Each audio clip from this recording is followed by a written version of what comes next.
earlier this week, but just saying, he hopes Bristol City does it. He thinks it would be absolutely incredible for the city. Does it have that kind of widespread appeal across the town? I'm not as sure it would on the blue side, to be honest, especially with how things are going over there at the moment. But look, I think so many people have said it. It's mental, isn't it, that the size of Bristol, a city the size of Bristol's never had a Premier League team. And I think Bristol City fans are probably fed up of hearing about the club being a sleeping giant and Premier League ready and things of that ilk. But you guys will have been to Ashton Gate, you'll have been to the training ground, and it does have that feel. It's just the playing side. The work that they've done on that ground in the past 10, 15 years, Steve Lansdowne deserves a lot of credit for what he's put his hand in his pocket. And obviously you've got the Accio stand, that's the only relic of a bygone era, I suppose. But I guess even that is ripe for reconstruction. It feels like it, doesn't it? I think when you're down there, it feels like it should be the sort of place that hosts Premier League football. And you guys got similar jobs to me where you go around various different grounds, and it's hard to believe they've never quite got there. And I think just to be this close, I think, like you said earlier, so many fans would have bitten your hand off for that. Absolutely, going to be a big night.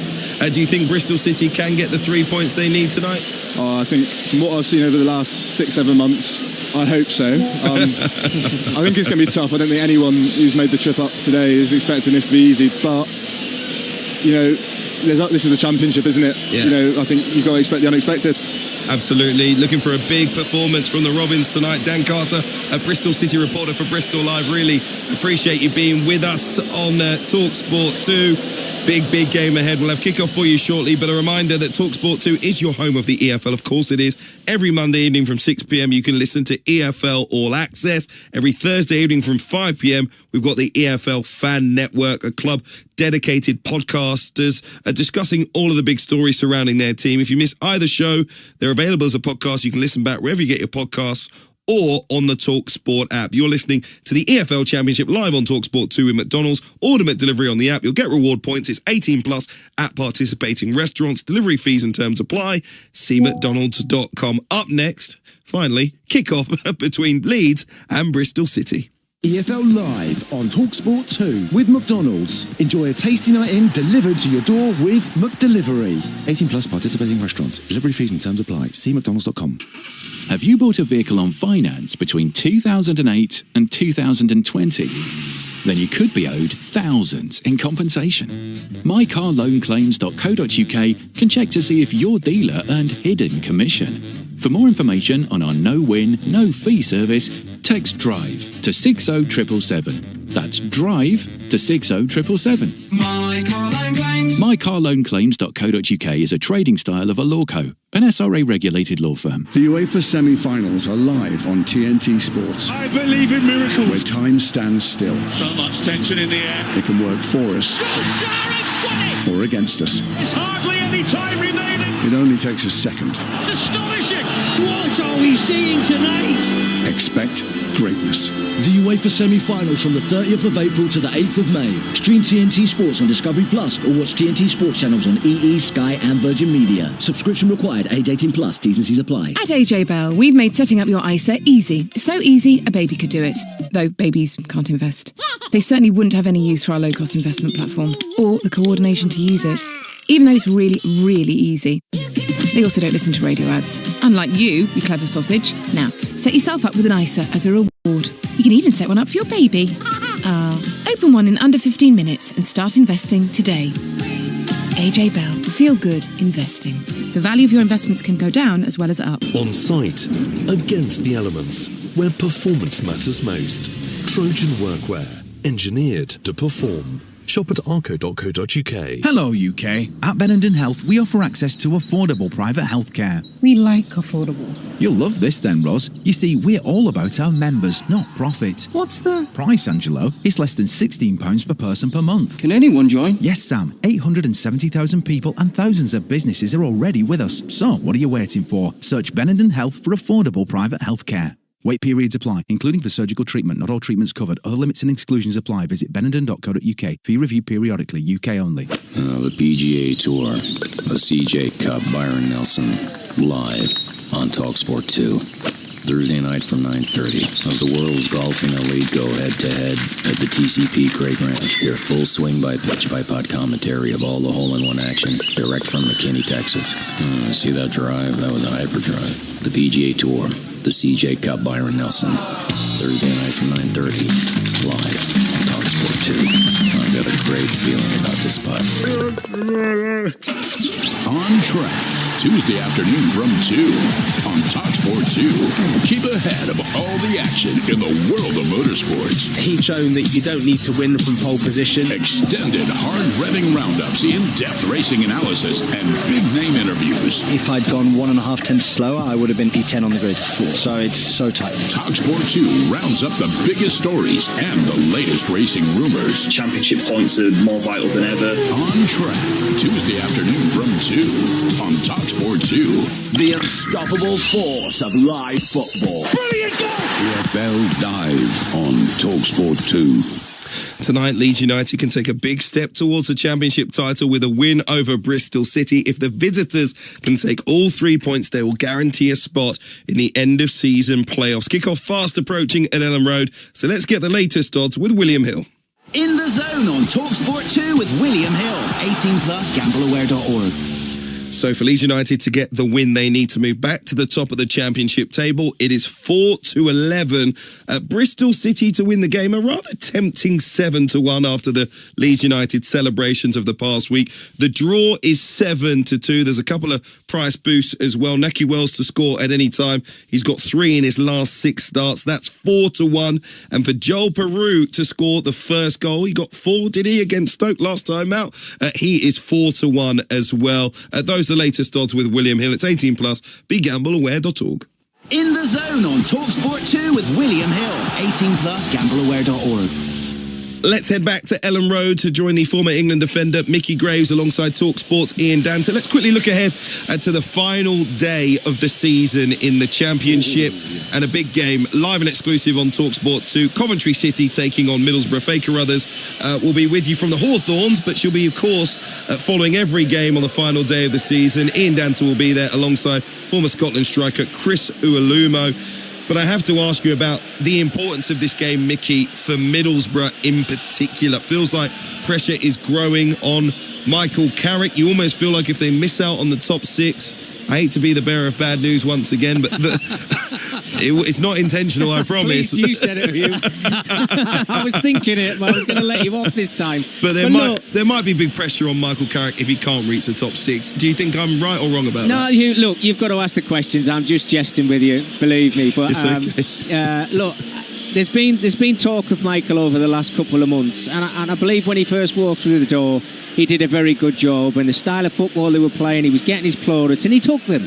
But I think when you look at the squad that Middlesbrough have got, I know they lost Latila in January, which was absolutely huge for them, and they brought in replacements that just haven't worked for them, and they're on the verge of it getting into playoffs. But I'm sure the conversation Michael had with the owners at Middlesbrough, Steve Gibson, would have said playoffs minimum. And Michael will know that. He will know if he underachieves and doesn't reach the playoffs, then he's got to sit down and have a conversation. And maybe Michael thinks himself, oh, well, I've failed. I've failed at Middlesbrough. I've not got to where I was expected to get to, and I now expect to lose my job. I think that will be a conversation. I think it's fair to say, Hugh, that Steve Gibson is a chairman not given to making sweeping changes, on a whim. I think Gary Monk in recent times is the only Middlesbrough manager who's only been given a very Jonathan short Woodgate. period. Well, Woody, yeah, but that was kind of but from the start of the season. I think you're right. I think Michael Carrick, having been there for a little while, once you've had a few transfer windows to try and get the squad into your image, then yes, I guess the scrutiny intensifies that little bit. But the point that Mickey's just made about losing Latila and not being able to replace those goals is fundamental. Absolutely fundamental. Coventry City, Ian, do you think they've got a really good chance of getting the job done against Middlesbrough? Be a great atmosphere. I mean, I've never known a season like it at the CBS Arena. They've got more season ticket holders there than they've ever had. Even in the Ricoh Arena days when they were a Premier League club, it's brilliant what they've fostered there. The atmosphere and the intensity of it all. They've got a great record against Middlesbrough recently. I think they've stuck 9 goals past them in their last 3 encounters. But there was a little bit of fallibility in the game I saw at Luton at the weekend, Hugh, and Brad Collins in goal came for a ball that was never his to go and claim. Next thing you know, Shandon Baptista's rolled it into the back of the net. I think there might be a decision to make on whether it's Brad Collins or Ben Wilson that keeps goal. They're missing Victor Torp in midfield. Ellis Sims doesn't look like he's enjoying his football at the minute up top. So there's problems to solve, I think, Hugh, for Coventry City. But yeah, they can do it. Look, they're in the box seat. They're the ones whose destiny is in their own hands, and it's up to not just Middlesbrough but also Millwall and Blackburn to try and do something about it. So I'm going to need all my fingers and toes and abacuses and slide rules come Saturday lunchtime. Yeah, no one could deny Coventry a goodwill story, could they, Dance, when you think about what they've been through over the last decade, having to move away from the stadium, playing their football at Northampton and other places as well, Hugh. So it's got a nice background story to it, hasn't it? And I think Frank Lampard, he deserves all the plaudits as well. What an incredible job he's done so far. Just hope they're not running out of juice at the wrong time. 2 wins, 1 draw, 4 defeats in the last 7 games. As long as they can get themselves into that top 6, it won't matter at all. A big game, like I say, 12:30 exclusively live here on TalkSport 2. Gentlemen, the battle at the bottom is fairly remarkable going into the final weekend. Hull City inside the relegation zone on 48 points. Luton, Preston and Derby a point ahead of Hull. Stoke City a point ahead of those 3. The final day will see Derby and Stoke face off. Bristol City will host Preston, Luton go to West Brom, and Hull City go to Portsmouth, a Portsmouth side that have guaranteed themselves survival. I don't know. Hull have lost a huge game with Derby at the weekend. They were booed off in their final home game. You could sense the anger. I was there at the MKM. They were beaten by Luton in their previous home game. I feel they are in big trouble under Ruben Sellers ahead of that trip to Pompey, Mickey. Can they get the job done? Well, I think every side at the bottom of the table, Hugh, will be worried. I was at Preston at the weekend when they lost the game against Plymouth, and I just didn't see where the next shot was going to come from, never mind the next goal. And look, Paul Heckenbottom's a mate of mine, but I listened to him at the end of the game, and he went through the problems that the club have had, and they felt as if they were in the safety zone around about January period of time, and they just got sucked and dragged into this relegation fight. So any of the sides just sitting above that relegation zone, or even the side that's still left in it who can get out of it, you have got to just focus on that one game and give absolutely every ounce of what you've got left, and hope that you're above that dreaded dotted line before the end of the season, that full-time whistle blows. It's so difficult being down at the bottom of the table. You don't know where your next point's going to come from. I remember what it was like last year, Mickey, when my lot were in the bottom 3. Thought, well, let's get a win at home and see what happens. Everybody won that day at the bottom, so we stayed exactly where we were. There's nothing we could have done about it. So sometimes you can leave it too late, but I'm not sure whether every team's going to win down there on Saturday lunchtime. We'll have to wait and see, but I'm with Mickey. I'm a little bit concerned about Preston and their sudden lack of goals and firepower. Okay, all right, big final day. Remember, you can follow it all here on TalkSport 2 at 12:30 on Saturday. Coventry against Middlesbrough will be our main game. The atmosphere sounds absolutely fantastic, Ian, inside Ellen Road right now. Tell me more. They've given every Leeds fan a yellow scarf. They've actually given us the same scarves in the press box. I think Mickey's going on eBay tomorrow. And it's a big yellow scarf with blue writing on that says, "At least until the world stops going round," a phrase that's connected with Leeds United. And they are all, to a man and woman, swinging these scarves around their head, all around the stadium. Revie End, Jack Charlton stand opposite, Norman Hunter. They're all like the Madridistas do at the Bernabeu, Hugh, when they're completely getting behind Real Madrid. Brilliant atmosphere, celebratory, joyous, but at the end of it all, they still know there's a job to do here tonight. Absolutely, they do. Mickey Gray, what are you expecting to see in this first half in particular? I feel like Bristol City have nothing to lose at all. It's almost like a cup final. Goal difference very tight, though, when it comes to that final position in the playoff places, so they don't want to go out with a 3 or 4 goal defeat here, which is possible given how good Leeds are in attack. But I think they also have to try and force the issue if they possibly can, because the 3 points, of course, guarantees a top 6 spot. What do you think the mindset will be in terms of approach from Bristol City? Well, I mean, they've got to be nice and tight at the beginning of the game, Hugh. It doesn't really matter what the players, Leeds United players, have been up to this week. They want to go out on a high. They'll go out and play with a bit of freedom here today, and Bristol City have got to be aware of that. They've got to be organised, they've got to be professional.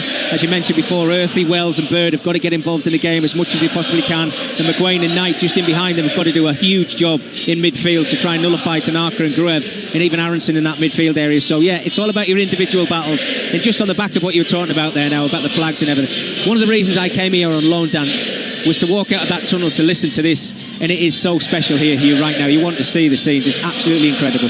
An ocean of yellow inside Ellen Road. I'll leave you to soak up those scenes in the company of the former England defender Mickey Gray and TalkSport's Ian Danta. A win puts Leeds United on the verge of the title. Bristol City will guarantee a place in the top 6 if they can take all 3 points away from Ellen Road. A big evening on TalkSport 2. Mickey Gray is alongside TalkSport's Ian Danta. Thank you, Hugh, and a very good evening to you wherever and however you're listening to TalkSport 2 as we welcome you to an Ellen Road stadium that, if the board has its way, will be unrecognisable in the next few years, with plans unveiled this afternoon to rebuild the north, south and west stands here, taking the capacity up over the 50,000 mark when complete. How recognisable the Leeds squad is come August compared to now is, as always, with a promoted side, open to question. Not only that, but the future of the man who's taken Leeds back to the Premier League is under scrutiny. Daniel Farke has now won promotion 3 times from the Championship and the potential for a 3rd title. But the Leeds owner is jetting over for talks with the German about next season. He may well even speak to him tonight. We may find out in the fullness of time. All Farke can do for now is get Leeds back above Burnley into top spot tonight with a win. But the visitors, Bristol City, have an agenda of their own, namely that if they can grab the 3 points on offer here, the Robins will guarantee themselves a playoff berth ahead of final day, which would constitute a Herculean effort from Liam Manning and his squad, who cost a fraction of many clubs at this level. Team news: Leeds United are unchanged from their 6-0 thrashing of Stoke City a week ago. So Carl Darlow is still the first choice keeper. That's now 6 appearances, having taken the gloves off Ilan Meslier. Jayden Bogle, Joe Rodon, Ethan Ampadu and Junior Firpo in a back 4. Tanaka and Ilya Gruev are the holding midfielders. Wilfried Gnonto, Brendan Aronson and Mana Solomon in behind Joel Peru, who scored 4 here against the Potters last Monday. As for Bristol City, 2 changes, one of them forced on Liam Manning.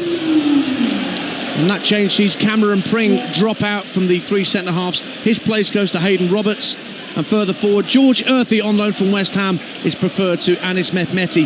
3-4-2-1 for the Robins. Max O'Leary, their keeper. Zach Viner, Rob Dickey, Hayden Roberts in the 3. George Tanner, Marcus McGuane, Jason Knight and Ross McCrory across midfield, with Max Bird and George Earthy behind Naki Wells. Well, almost every Leeds fan around the stadium is bedecked in the yellow away strip, but Leeds are playing in their traditional all white this evening with a bit of blue trim, and they'll be heading for the Norman Hunter stand to our right. Myself and Mickey are sat about 30 rows back in the John Charles main stand, which will be the first stand to have reconstruction work done on it based on the plans submitted by the board today that you'll have seen online. We are underway on TalkSport 2, your home of the EFL. The title's still to be decided. If Leeds get a win, then their destiny on final day is very much in their own hands. So Leeds are all in white. Bristol City are all in black in their change strip with a little bit of red trim on their jerseys. Junior Firpo carrying the ball up to the halfway line on the far side of the field from us, rolls it into Joel Peru, who must be on an absolute high after his 4 goals here 7 days ago. Played out by Tanaka to Bogle, and then the 2 centre-halves combine. Hope you can hear me, Mickey Gray. It's quite loud in here. I think we're going to have to get used to that all-night dance, aren't we? They're in celebratory mode, these supporters. It just depends whether the players are or not. But as I said before, I think they'll want to finish the season on a high, certainly in front of their supporters tonight. Brendan Aronson, the American, tucks it out to the right wing for Wilfried Gnonto. Level with the 18-yard line. Tries to play it through the legs of McGuane, but Bristol City win it back. Earthy nods it down into midfield, but it screws away from the Bristol City midfield, and Leeds win it back. It's out on the left-hand side with Mana Solomon. Up to the edge of the area. Aronson trying to weave his way through. Peru gives it back to Aronson, but there's so many Bristol City shirts back. They managed to get the ball clear, but they try and send it downfield for Earthy. Hits Earthy on his backside and comes straight back to Leeds. Minute and a half gone, 0-0. Well, I tell you what, James Bell, the referee's done very well there to let play carry on, because there was a couple of little knocks just around the edge of the 18-yard area for Leeds United as they got to the edge of the 18-yard area. Solomon went to ground and he just waved it on as if I'm going to let this game play on all night because I want it to flow. I want people to enjoy themselves. And you can see already in the game, Dan, Leeds have had a lot of possession. But when they get the chance to get that ball forward, they just break their necks, they run forward. Everybody wants to enjoy tonight. Yeah, they've completely dominated the opening 2 minutes in terms of keeping possession. Bristol City have had maybe 1 or 2 touches, and here's Bogle for Leeds, working it infield to Aronson, centre of the Bristol City half. Peru, edge of the D, trying to work an angle, plays it into Firpo, across the face of goal, and Bogle couldn't tuck it away from right in front. He was inches away, Jayden Bogle, having come in from the right-hand side to tucking it away underneath O'Leary, but in the end Bristol City survive and it's a goal kick, 0-0. He's got to score. He has to score, Jayden Bogle. It's a brilliant move, and it actually starts with him on the right back position. Lovely little give and go, but when that through ball's played through by Perot, look, he might be in that offside position, but I know he's a full back. He has to put that in the back of the net, Dance. It's not been given as an offside. It did look offside from the ball that Firpo played across the face of goal, but it's a goal kick that Max O'Leary to our right is clearly taking, and he'll smack it right-footed downfield, looking to get a Bristol City head on it, and it does get a head on it of Ross McCrory, and he heads the ball downfield, but Leeds deal with it, and McCrory can't control the ball as it's returned to him, so out of play it goes. McCrory looks to be playing on the right-hand side. He was playing on the left-hand side the other day. Tanner is back there too. Ball's back with Leeds United and Joe Rodon. Up to the halfway line. Just skips past the challenge of Naki Wells, who used to ply his trade just down the M62 from here at Huddersfield Town. Ball infield is just intercepted by Rob Dickey, but Leeds get it back. Solomon, left-hand side, near the left-hand corner of the box. Lays it back into midfield for Gruev. Now Ampadu gives it back to Solomon. Tries to play a 1-2 with Firpo, but McCrory slides in and puts it out of play. Down the Leeds left-hand side, throw-in taken quickly. 4 minutes gone on TalkSport 2. It's 0-0. And the two Welsh centre-halves, Ampadu and Rodon, exchanging passes. Well, Bristol City probably don't at the moment, Dance. They probably don't know what's hit them. Maybe they expected this, I don't know, but they've just got to try at some point to get a foot in, maybe win the ball back, have a 20 or 30 seconds where they keep ball possession for a little while and just grow into this match, because at the minute it's all one way. Ball's out on the right-hand side. Work back in field. And Rodon and Ampadu will pick it up on halfway for Leeds United at 0-0. Ampadu, who missed a bit of the season through injury. Pascal Strike fitted in very well whilst he wasn't around, but Strike's out injured now. But Ampadu and Rodon have played more games together at the back than anybody else for Leeds United this season. Throw in to the hosts. Tanaka works it back to Rodon on halfway. Gruev will give it back to his defensive midfield partner Tanaka. What a signing he's been for Leeds United. Absolutely superb. And if you're thinking about players who can actually make that step up, Dance, and play in the Premier League, he's ready-made for it. He's a super footballer, great energy. He's got an eye for a pass, rarely gives the ball away. And as you see now, he's not frightened just to drop into that defensive line, pick the ball up from his centre-halves and start playing from the back. So much confidence. I think it's fair to say it's £3.5 million well spent. Oh yeah, absolutely. Leeds United 0, Bristol City 0. 5.5 gone at Elland Road on this calm, clear night in West Yorkshire. Been a beautiful day, and it's shirt sleeve order all around the stadium, even here in the press box. Yeah, it's beautiful. Don't need the big coat yet, do we? First time this season. I know. Long time coming. Yeah, I hope it stays like this. But if I'm talking about Bristol City, Dance, I have to say, on a couple of occasions, George Earthy, whose form's been pretty good, he's got himself back in the starting 11. He's the one who's tried to make runs in behind on a couple of occasions. Just the ball's got stuck under his feet. And I just think he's the one who's got to try and get facing Leeds United's back line, get them turned a little bit, use his pace and quality. If Bristol City are going to start to grow into it. Ball's laid forward by Max Bird to find McCrory. Now it's worked back to the back three. McGuane gives it back to Hayden Roberts. Now here's McGuane again, once of Oxford United. Was on Barca's books some years ago, Marcus McGuane. Ball thread down the right-hand side, but passed straight out of play. There's a few changes to that Bristol City lineup. Jason Knight is actually sitting relatively deep alongside McGuane. You've got the three centre-halves of Dickey, Viner and Roberts. But McCrory's playing on the right-hand side. And Tanner's also out on that right-hand side. Very intriguing setup. A little bit different to what Liam Manning had in his last game, despite the two changes that he's made to personnel. Bristol City, remember, just need 2 points to confirm their playoff place. They can do it tonight if they get all 3. But they're under a lot of possessional pressure from Leeds United, who've kept, according to the stats I've got here, 91% of possession in these opening 7 minutes. And they have it again, Leeds on halfway with Tanaka. Lays it off to his right for Rodon. First time ball out to Bogle, who missed that golden chance early on, but he drives infield towards the edge of the area, finds Aronson, but he has to turn away from the box under pressure from Earthy.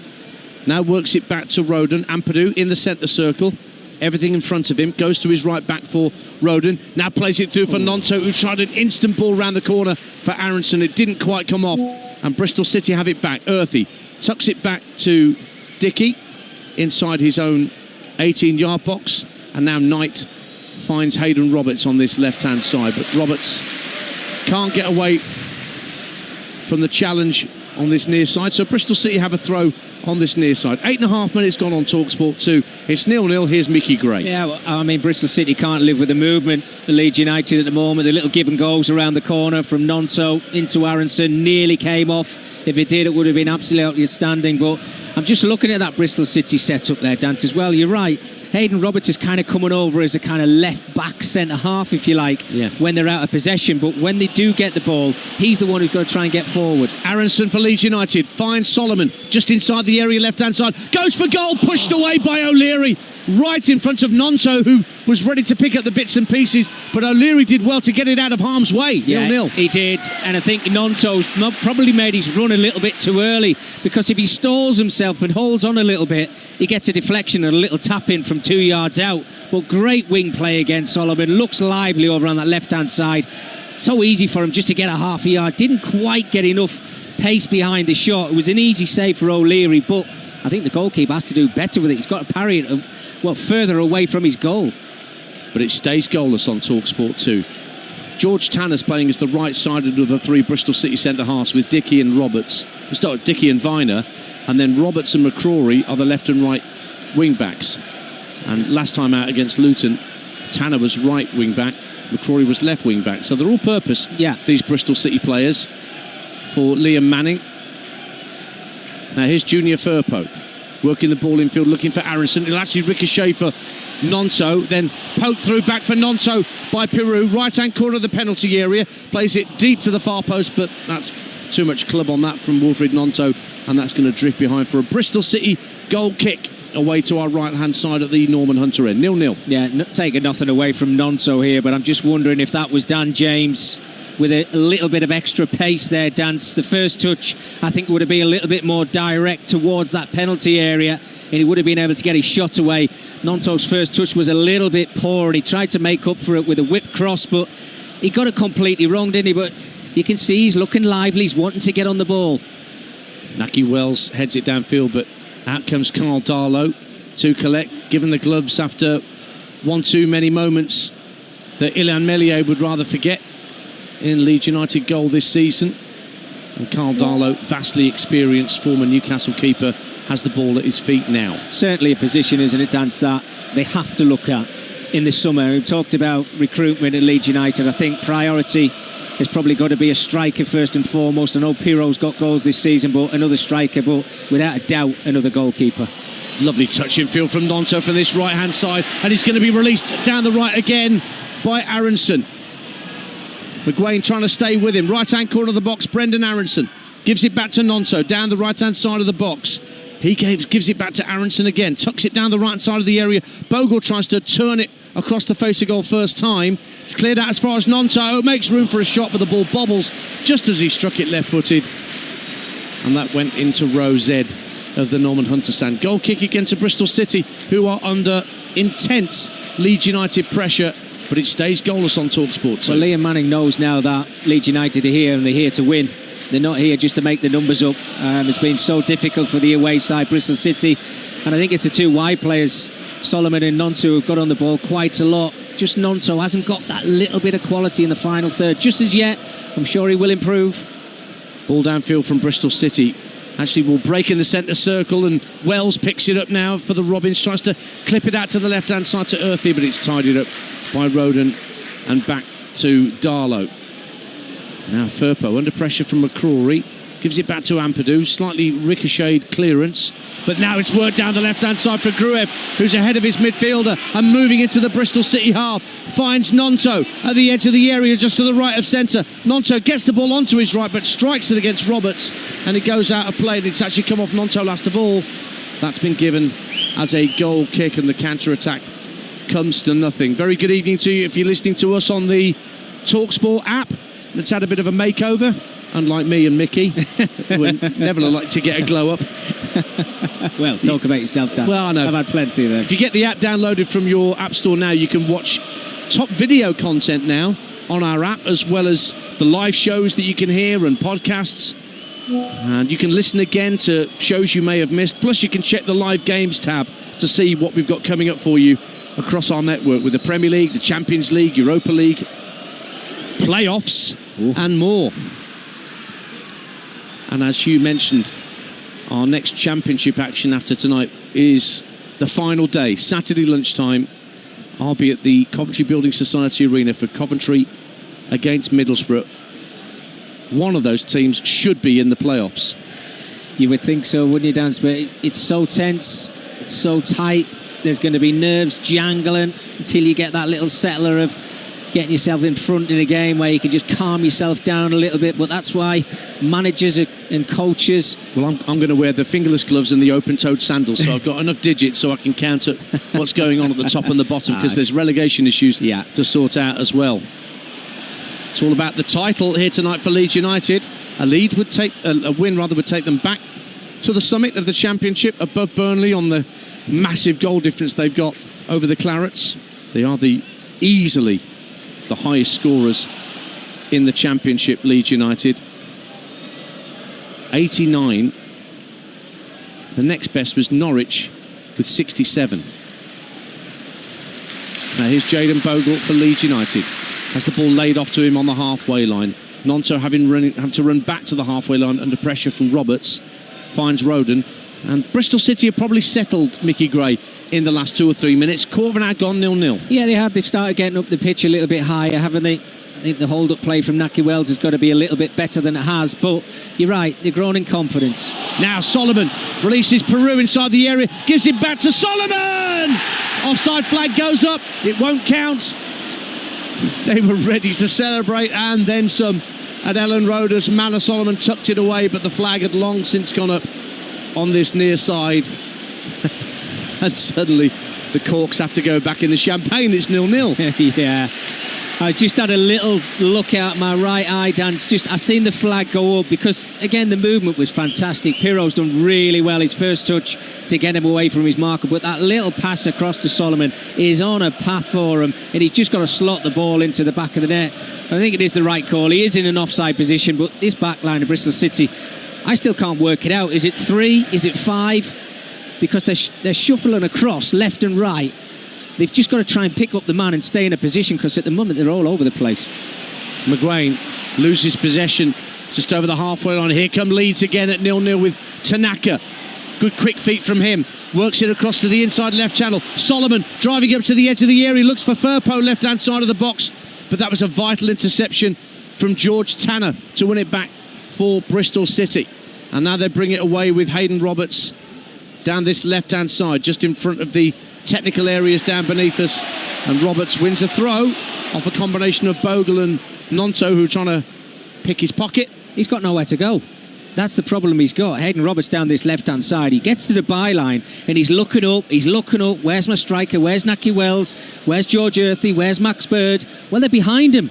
So he's having to shuffle back, go back to his other centre-half when he gets a chance. But if they're going to get anything from this game, Danson, in the next 5 or 10 minutes, players have got to break the neck and get forward. Good footballers, but if you've got nobody or no options to play the ball to, then Leeds are just going to keep nicking the ball off you, and then they're going to be on their attack again. Bristol City were 4 unbeaten prior to their defeat at Kenilworth Road on Easter Monday. But just 2 defeats in 13 if you want to go back further. The problem is keeping a clean sheet. They haven't kept one in 9 matches. But it's 0-0 so far here. 17 gone on TalkSport 2. Leeds on the attack again down this near side, the right, as they attack the Norman Hunter. It's Jayden Bogle trying to play the ball along the deck into the box, looking for Nonto at the near post, but Bristol City are wise to that one. Ball played up to Wells, but it won't stick with Naki Wells. Rodon stuck his foot in front of him and won it back for the hosts. Now Peru out to the left-hand side, and Solomon. And he clips it back in field for Gruev. Rodon now in front of the centre circle.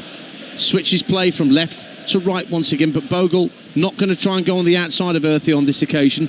Elects to go back for his 2 centre-halves instead. Ampadu in the centre circle. Square pass to his right for Rodon. Now a short ball into Tanaka just ahead of him. Nonto now picks it up. Just brings the game down to walking pace, the Italian. Short 1-2 with Bogle. And they're just keeping it simple at the moment, Leeds United. Perhaps working it across to the left-hand side again. Firpo has come in field. Plays it out to the far touchline, and Solomon.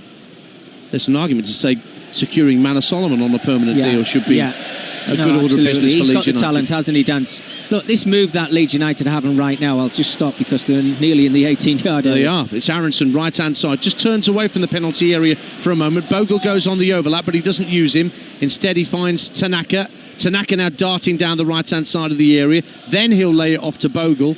Bristol City got everybody behind the ball in their own defensive third of the field. Away to our right. Ampadu for Leeds. Finds Solomon in the inside left channel. Out to Firpo, midway point of the half. And again, Leeds will just go back and start again if they feel they need to. Gruev goes back out to the left-hand side, and Junior Firpo. And he will take 4 or 5 paces in field. Can't find a forward pass, so he'll go back again to the 2 centre-halves. So we're just happy to keep it. No real pressing on Rodon and Ampadu when they have the ball. Yeah, and what I was going to say, Dance, was this batch of possession started off with a brilliant challenge from Rodon. He won it back from Naki Wells, and what were probably 30 or 40 passes into a move now from Leeds United. Yes, they haven't got very far with it, but that's how good Bristol City have got to be. When it goes up to your forward players, if they're not making that ball stick, it's going to keep bouncing back. Leeds are going to be on the attack, and this is why it's going to be such a difficult evening for the away team.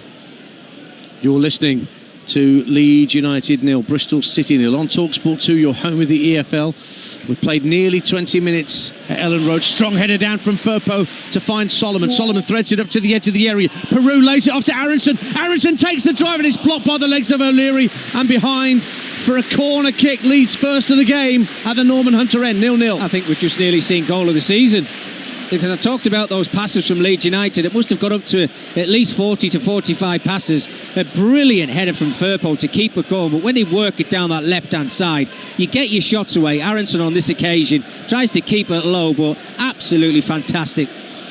So a corner kick for Manor Solomon to take where the Norman Hunter meets the Jack Charlton stand. It's whipped in low to the near post and actually takes a touch off a Bristol City player. It was Naki Wells trying to defend the near post, who couldn't keep it from going over the dead ball line for another corner in the same spot over on the far side of the field from us as we look on from the John Charles main stand here. Solomon again, right-footed in swinger. This one's far deeper to Tanaka across the face of goal. Can somebody in white get a touch? Bristol City managed to smuggle it clear through McGuane. Back out to Solomon, left-hand side of the area. Trying to jockey Earthy. Gets a good ball to the far post. Tanaka! It had to come. It just had to come. And it's Tanaka, who kept himself at the far post. He won the initial header at the far post, stuck to his place, and when it was worked back in by Manor Solomon, he'd lost his marker, and from close range stabbed it underneath Max O'Leary. And Leeds are in front and going back to the top of the table. 21 minutes gone. It's Leeds United 1, Bristol City 0. Well, just listen to that atmosphere in this stadium. What they've all turned up for today, to cheer their side on, and they haven't let them down. Tanaka, absolutely superb. To stay alert as that ball comes back into the area. You can see he's looking along the line. When it finds itself to the back post, he's unmarked. No one within 5-6 yards of him, but a brilliant ball into the box. And Tanaka, that's brave dance. Goalkeeper coming off his line. He may be thinking he's going to get one from the keeper, but he keeps his cool, keeps it low. What a finish, what a player. That's his 5th goal of the season, Tanaka. We were speaking earlier about what a bargain buy he is from Fortuna Düsseldorf. £3.5 million, superbly well spent. And Bristol City can't complain about being behind. I think the possession stats were something like 80-20 in Leeds United's favour when that goal went in. Back underway on TalkSport 2. And now the yellow scarves are being swirled around the heads of the Leeds United fans once again. They're ready to party. Yeah. They had enough of a party last Monday. Oh, they're loving it, Dan. So they're enjoying themselves. They want this just to not stop. The football's been outstanding, I have to say, from Leeds United. Look, I've not seen a lot of Bristol City, but what I will say... Aronson might get onto Solomon inside the area. Great ball through from Gruev. Saved by the keeper. What a stop from Max O'Leary. Gruev put a lovely through ball to get Manor Solomon away. Inside left channel, got into the area, but credit Max O'Leary for keeping that out and keeping it at just 1-0 to Leeds United. What a save. Absolutely fantastic from Max O'Leary. And the quickness and the sharpness of Leeds United on the break. The one-touch passing for Solomon to get him behind. Those players make those runs because they know the pass is coming. You don't even have to think about it. They're in behind the centre-halves. The ball falls into your path. I think, again, Solomon's got to put that in the back of the net, but the movement is superb. You're listening to Leeds United 1, Bristol City 0 in the EFL Championship. Live on TalkSport 2 with McDonald's. Order McDelivery on the app and get rewards points. 18 plus participating restaurants. Delivery fees and terms apply. See mcdonalds.com. More live football to come this week on TalkSport, TalkSport 2 and the TalkSport app, the brand new updated all singing and dancing TalkSport app. We've got Champions League live on Wednesday night. Barcelona, Inter Milan. Adrian's going to be at the Emirates tomorrow night for kick-off. Regular updates on Arsenal's first leg of their semi-final in the Champions League against PSG. And then after Wednesday night with the Barcelona-Inter game, we've got 3 games for you on Thursday. Forest Brentford in the Premier League on TalkSport. Athletic Bilbao against Manchester United on TalkSport 2 in the Europa League. And the other semi-final in the Europa League, Spurs against Bodo Glimt, is on that new TalkSport app at the same time, 8 o'clock. Get it downloaded and check out all the video content as well as all the shows and podcasts that you can get on the app too. Leeds piling forward once again at 1-0 up. Bogle, lovely ball down the right side of the box for Solomon, but he just can't catch the ball up. And Hayden Roberts probably was just in front of him and had enough of a physical presence to make Solomon think, nah, I won't bother. Goal kick to Bristol City. And the Leeds fans are absolutely loving it. And they've just seen Harry Gray come out to warm up.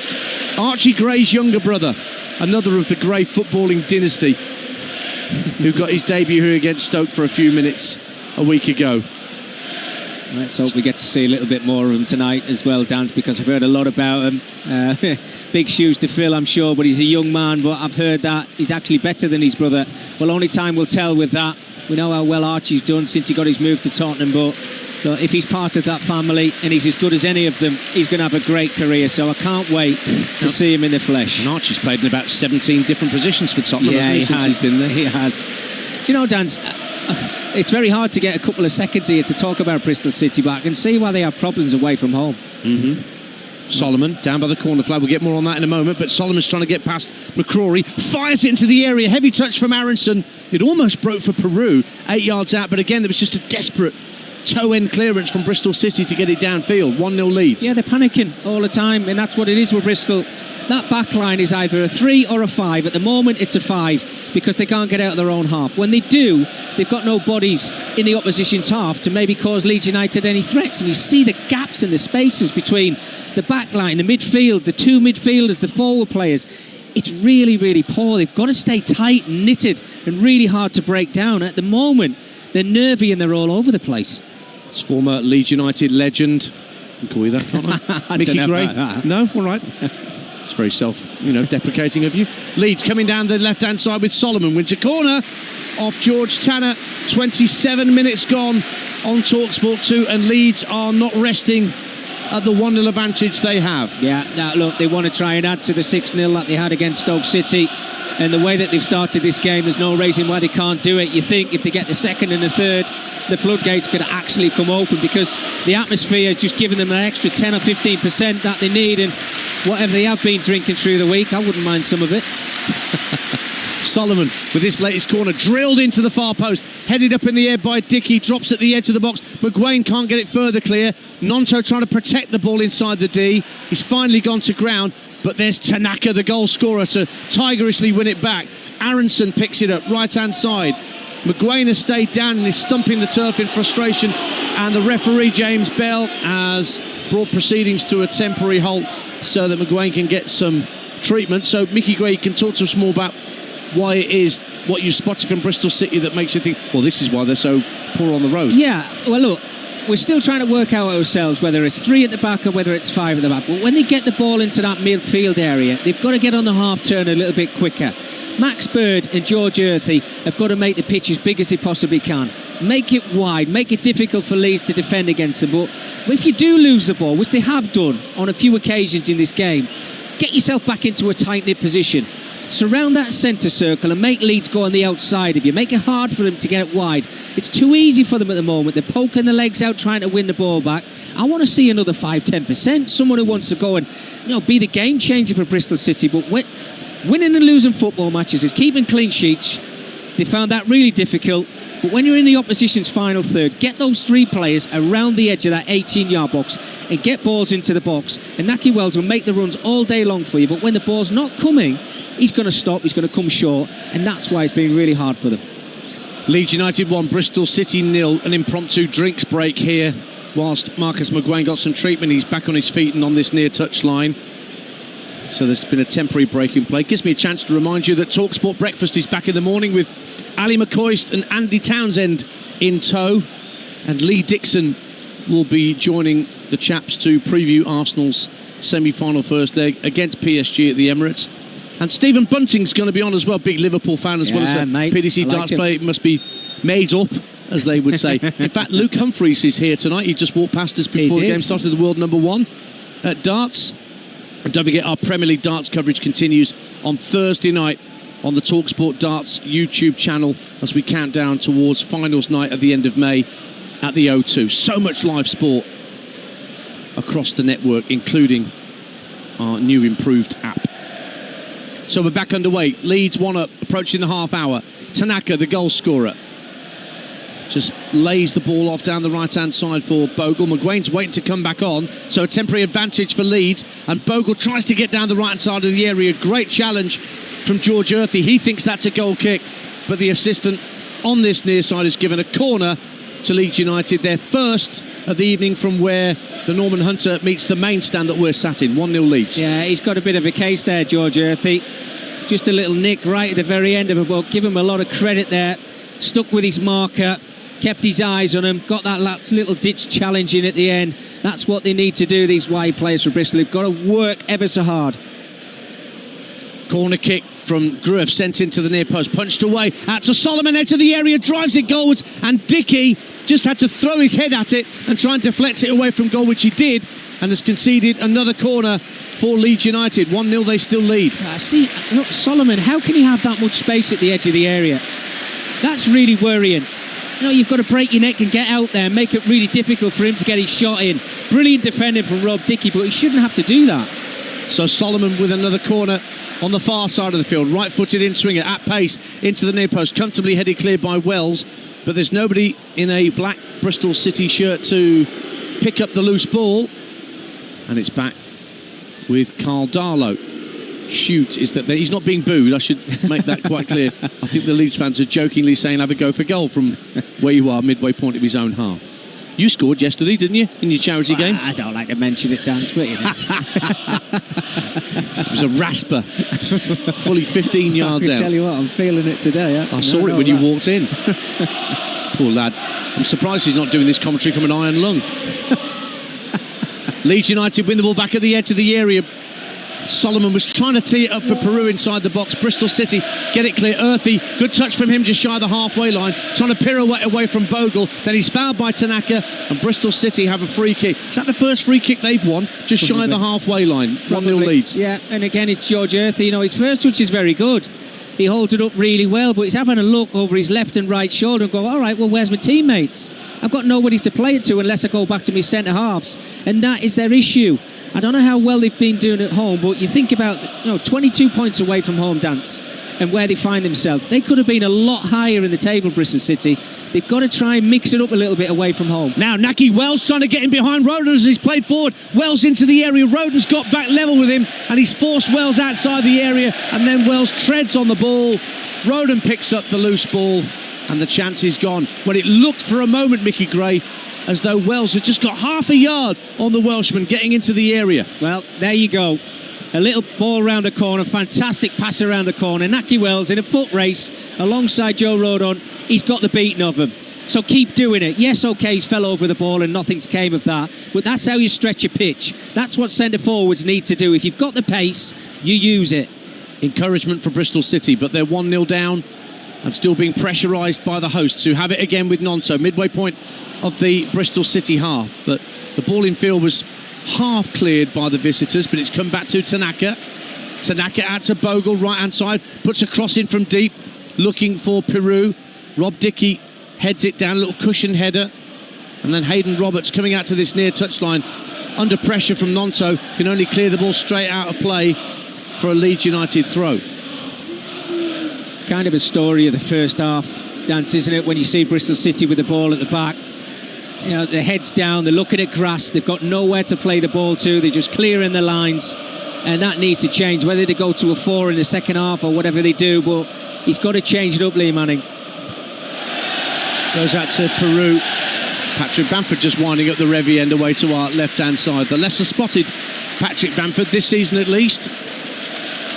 Been nowhere near as much in evidence as we've seen Patrick in recent seasons due to injury concerns, but he is still very much part of things. It's his 7th season at Leeds, Patrick Bamford, but hasn't started this campaign. Here's Al Tanaka, the goal scorer for Leeds United, working the ball infield to the centre circle of Agruev. Ball through the centre of the pitch was comfortably picked off by Tanner. Wells out on the right-hand side lays it back to Ross McCrory, who scored an absolute rip-snorter. It was George Tanner, rather, who scored the rip-snorter at Luton Town in the defeat on Easter Monday. Now here's George Earthy on loan from West Ham for the Robins, playing a 1-2 with Hayden Roberts, having to come back to the halfway line. There's just no way it's through. It's unbelievable, Dance. He's got himself into a really good position, George Earthy. He's done really well again. But he's having a look up. There's nobody in sight of him, within 20 yards distance of him. So he has to go back to his fullback or his centre midfield player. And now they're starting again. Ball possession, yes, of course. Is this down to Leeds United and the press? I don't think it's been that good. There's still spaces, but there's just nothing on for Bristol Wells City. has given it away. Aronson, lovely pirouette, gets away down the left-hand side into the box. Solomon's with him. Aronson finds Peru. The left-footed shot is blocked behind by Viner for yet another Leeds corner at the Norman Hunter end, and they continue to turn the screw. 1-0 up with 10 minutes to half-time. Yeah, another turnover from Leeds United, absolutely brilliant. Take nothing away from them. They've approached this game 100%. They've been fantastic. But when they win the ball, the first thought is, how can I get this ball forward? Who can I see? Nonto's available, Peru's available, Solomon's available. And that's what you want. You want players to get on the ball and show their authority.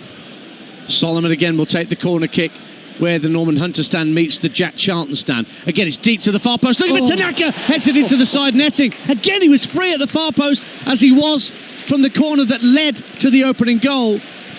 And he's dismayed that he couldn't get that on target because nobody went with him. Bristol City had not learned their lessons, but it stays 1-0. Tance, I mean, is he frightened to get a bit of claret on his forehead here? Because I think he's got to score.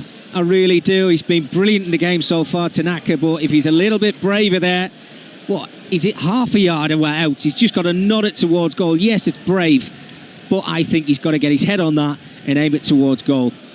TalkSport 2 is your home of the EFL. And don't forget, once the regular season is finished in Championship League 1, League 2, it's the playoffs.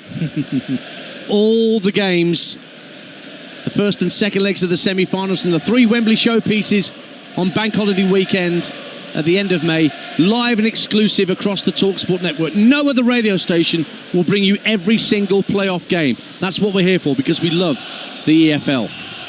Here's Hayden Roberts for Bristol City. Oh, he's got away down the left-hand side from Bogle, gets to the dead ball line, pulls it back. Wells has to run out to the left-hand side of the area to keep possession.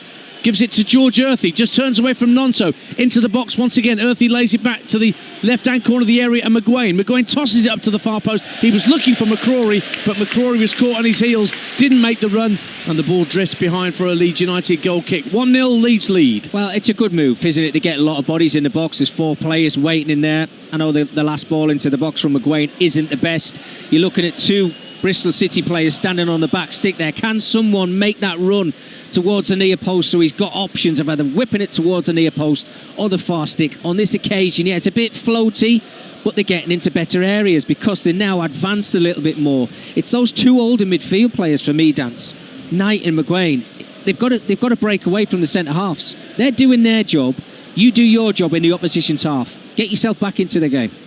TalkSport 2 at Ellen Road with 8 minutes to half-time. Leeds United in front by a 1-0. They're threading the ball upfield looking for Peru, but that's well won back by Rob Dickey. Just stepped in front of his man, tried to play it along the deck down the left-hand side for Earthy, but Leeds tidied that up very, very quickly. And now it's Junior Firpo inside his own half. Tucks it in field to Ilya Gruev, the Bulgarian who joined from Werder Bremen a couple of years ago. Firpo wants a Barca, gives it back to Ampadu. Plays the ball along the deck over the halfway line for Solomon. Lovely little flick from Aronson to find Tanaka in the centre circle. He immediately tries to drive the ball out to Peru left-hand side, but a little ambitious from the Japanese midfielder. And it's a throw to Bristol City in their right-back position. It's 1-0. And we've now got, 6 minutes of normal time to the break on this balmy early summer's evening, it feels like, here in West Yorkshire. And you've got the same stats as me, Dance. You know, you're not going to win anything with that. Expected goals for Bristol City, 0.00 apparently. Yeah, it's incredible. No corners, no shots on target. Look, they've got a chance of getting into the playoffs with a good performance here today, Bristol City. I know their away record isn't great, and they're probably playing against the best side in the Championship.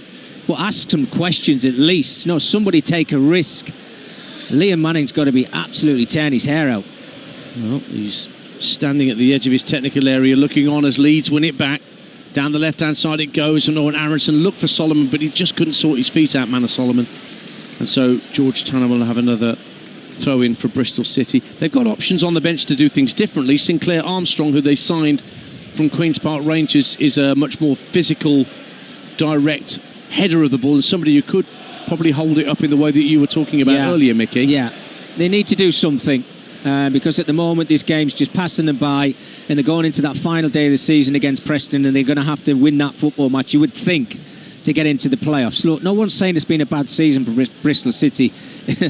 It's been a very good season, but try and finish it off. Try and prove how good you are against the best side in the Championship right now. A reminder that a win for Bristol City, if they were to get it tonight, would guarantee their playoff place ahead of their final day game against relegation-threatened Preston. That'll be one of the games that we'll have in focus for you on Saturday lunchtime. We'll have reporters at all the key games at 12:30 here on TalkSport 2 on the Championship's final day. Offside flag goes up against Manor Solomon. I'm going to be at the Coventry Building Society Arena with Chris Uwellamo for Coventry City against Middlesbrough. Those two teams are in with a playoff shout. So too are Millwall and Blackburn, but they've got tricky away ties. Blackburn at Sheffield United, Millwall at Burnley, who like Leeds are going for the title. Then you've got all the stuff going on at the bottom. with Luton and Derby and Hull and Stoke and Preston. And that's where I am, at the Hawthorns, West Bromwich Albion against Luton, alongside Faker others. That's going to be fun. Well, I did the commentary on Saturday of Luton against Coventry. Faye was at the Amex. Yeah. And I got this horrible feeling I was going to hand back to a pool of water rather than Faye by the time the game had finished. Oh, she enjoyed that one, I bet. She did in the end. She hated me for about 89 minutes with no goals on the clock. Bristol City in possession. We're into the last 3.5 minutes of normal time. Leeds 1-0 in front. Jason Knight, for the first time in a long time, has a bit of time to measure a pass and finds Hayden Roberts on this near side of the left. But Nonto's got back goal side, so Knight tucks into the centre of the Leeds half. McGuane, he's got Peru at his back, snarling and snapping after him. But Bristol City have kept possession. Viner gives it back to Knight, just over the halfway line now. He's looking for an option, tried to play the ball into the feet of Bird, but Nonto comfortably intercepted. Ampadu has to turn, face his own goal and fire it back to Darlow under a bit of pressure from Earthy. That's calmly done by the Leeds backline, and Roden will just hit a long ball to the centre circle, but that's dealt with quite well by Dickey at the back for Bristol City. Roberts, now he can swing across in from deep, looking for Earthy, who's got into the area. Darlow comes out, doesn't get near it, and Leeds bailed out by Ampadu, who volleyed it clear as he slid into the edge of the area. As Darlow came for a cross he was never going to make. Oh, what a ball.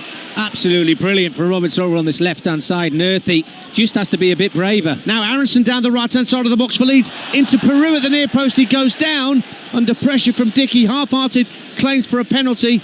James Bell, the referee, not interested. Yeah. Just over 2 minutes of normal time to go. See Leeds Daniel Farke down there dance as well. He's waving his arms around, asking for the penalty. I think it would be very soft. I think Pirot going to ground, had a look at the referee, but I think he knew himself. It was more him just losing his balance. Manor Solomon once again jinking his way in from the far left-hand touchline, drives the ball up to the edge of the area. Peru was trying to turn it round the corner for Firpo, who made a run forward, but that's gone behind for a goal kick. And I guess, Mickey Gray, Liam Manning might actually be relatively happy to get his team in at just 1-0 down as things stand. You're right. I was going to say the opposite. The only thing Leeds haven't done is get the second goal. Their performance has been excellent. They've done everything they need to do. They've been very professional and their movement's been fantastic. But I think if Daniel Farke goes into that dressing room at half-time, he'll maybe have a word with Jayden Bogle and say, look, we could have been 1-up after 2 minutes. Do you think of that second header from Tanaka? They've had massive chances in the game to see it out and go and enjoy the football in the second half. Liam Manning will be quite pleased because they can't get any worse than this. Leeds United owner Parag Marat is in the stadium tonight. He's jetted over from the States, maybe to have a conversation with Daniel Farke tonight. Well, I guess we'll get the upshot of that at some point. But the hierarchy are here, ostensibly just to celebrate promotion, but yeah, there's more to it than that. Certainly the way that it's been reported. Kill two birds with one stone while you're here, dance. Don't need to fly over a second time to have a meeting to say if you're going to be still in your post or what players would you like. Ball's out to the right-hand side. Bristol City nod it infield. Bird keeps it away from Gruev.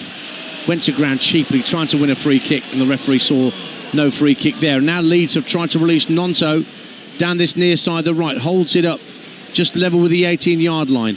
Passes the ball along the deck into Joel Peru. Peru at the edge of the area, surrounded by Bristol City shirts, but he still manages to get it back to Tanaka. Tanaka up to the edge of the area. Bogle tries to toe poke it through for Aronson, but just no room to operate in.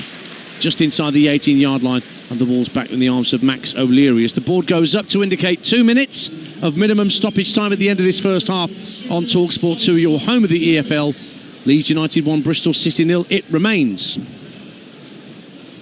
Max O'Leary's going to clear from hands as he rolls it out in front of him, and now he'll fire it right-footed downfield, looking for Ross McCrory to win the header, but that's Ampadu who wins the header quite comfortably. Mickey Gray can't see because of the post directly in front of him. You'll be glad when those posts go when they reconfigure this stand. Like Goodison Park, isn't it? Well, yes. What, only a couple of games to go there, right? That's very true. Here's Max Bird for Bristol City, finding Earthy. Knight picks it up now, gives it back to Earthy. He's got to tuck it back to halfway for Viner. Across it goes to Rob Dickey, once of Oxford United, into another former U, Marcus McGuane. Tanner now picks it up, looks for Bird, who tries to flick it down the right-hand side for McCrory. Leeds have won it back. They've got another chance in stoppage time to add to the lead. Peru now picks it up towards the edge of the area, tried to toe poke it out to Nonto right-hand side. Nonto's kept it in play, but the impetus of the attack has somewhat slowed. Tanaka now, just inside the area, back heel for Firpo, right-hand corner of the box. Oh, chips it to the far post, and it so nearly made its way through to Peru. But George Tanner just stretched his neck muscles and managed to divert it behind for a late Leeds corner, 1-0. He did, and he had to get there, didn't he, George Tanner? Peru was just waiting there with his left foot just to slot that one into the back of the net. Good play from Leeds, build-up play, the lovely back heel from Tanaka. Absolutely, they're enjoying themselves. And another corner to be taken by Solomon. Right under the crossbar, headed away to the edge of the area. Nonto drives it back into a crowd of players, and it's blocked. One chance for Bristol City maybe to get the ball downfield, but it's tidied up for Leeds United at the back and sent back to Darlow. And James Bell blows the whistle for half-time. And that's very satisfactory from the round of applause, I think, from the Leeds United fans around us. They are heading back to the top of the Championship as things stand. But that applause is probably tempered a little bit by the fact that it is only 1-0 to Leeds United. The goal given to them by Ao Tanaka just before the midway point of the half.